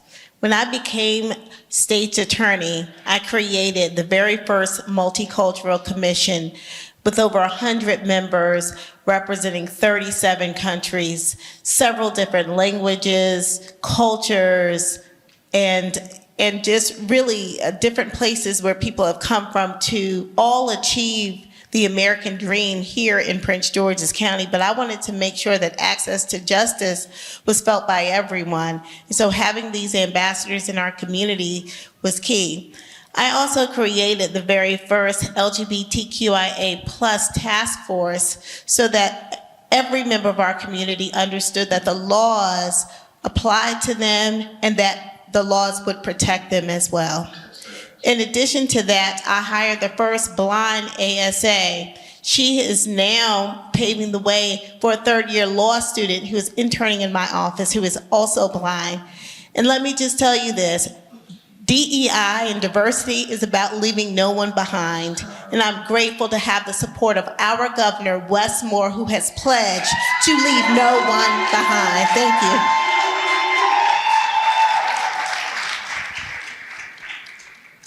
Thank you for your question. This is really not about DEI. What you see going on right now, from the federal level to the state level, is about how this country, this state, and this county is changing. This is a side issue. What they're doing is they're afraid because we have diversity just by the numbers. And so now they're coming up with everything to talk about what we've been able to do to make sure that this government and this county and this state is more inclusive. These are attacks on us. And the way that you fight back is you push back hard. You push back against the federal government, you implement policies here, and you dare them to challenge us in the courts. I wouldn't change anything about the way that we do contracting. Let them come after us. We want to take this on. This is what our foremothers and fathers did. They challenged it. This is why these fraternities and sororities were founded, to push back against this nonsense that we see at the federal level and that people are buying into. The only way we're going to keep the things that we have is actually to stand up and demand that there's justice. I will do that as county executive. Thank you. All right, that wraps up our program. Go ahead with closing remarks. While we're getting the podium up, we do have a yes or no kind of question. You can raise your hand. Win, lose, or draw, do any of you plan to run for county executive in 2026? If so, raise your hand. What? Win, lose, or draw, if any of you plan to run for county executive. Okay. One last question. In terms of the budget, also, show of hands, is raising property taxes on the table? Okay.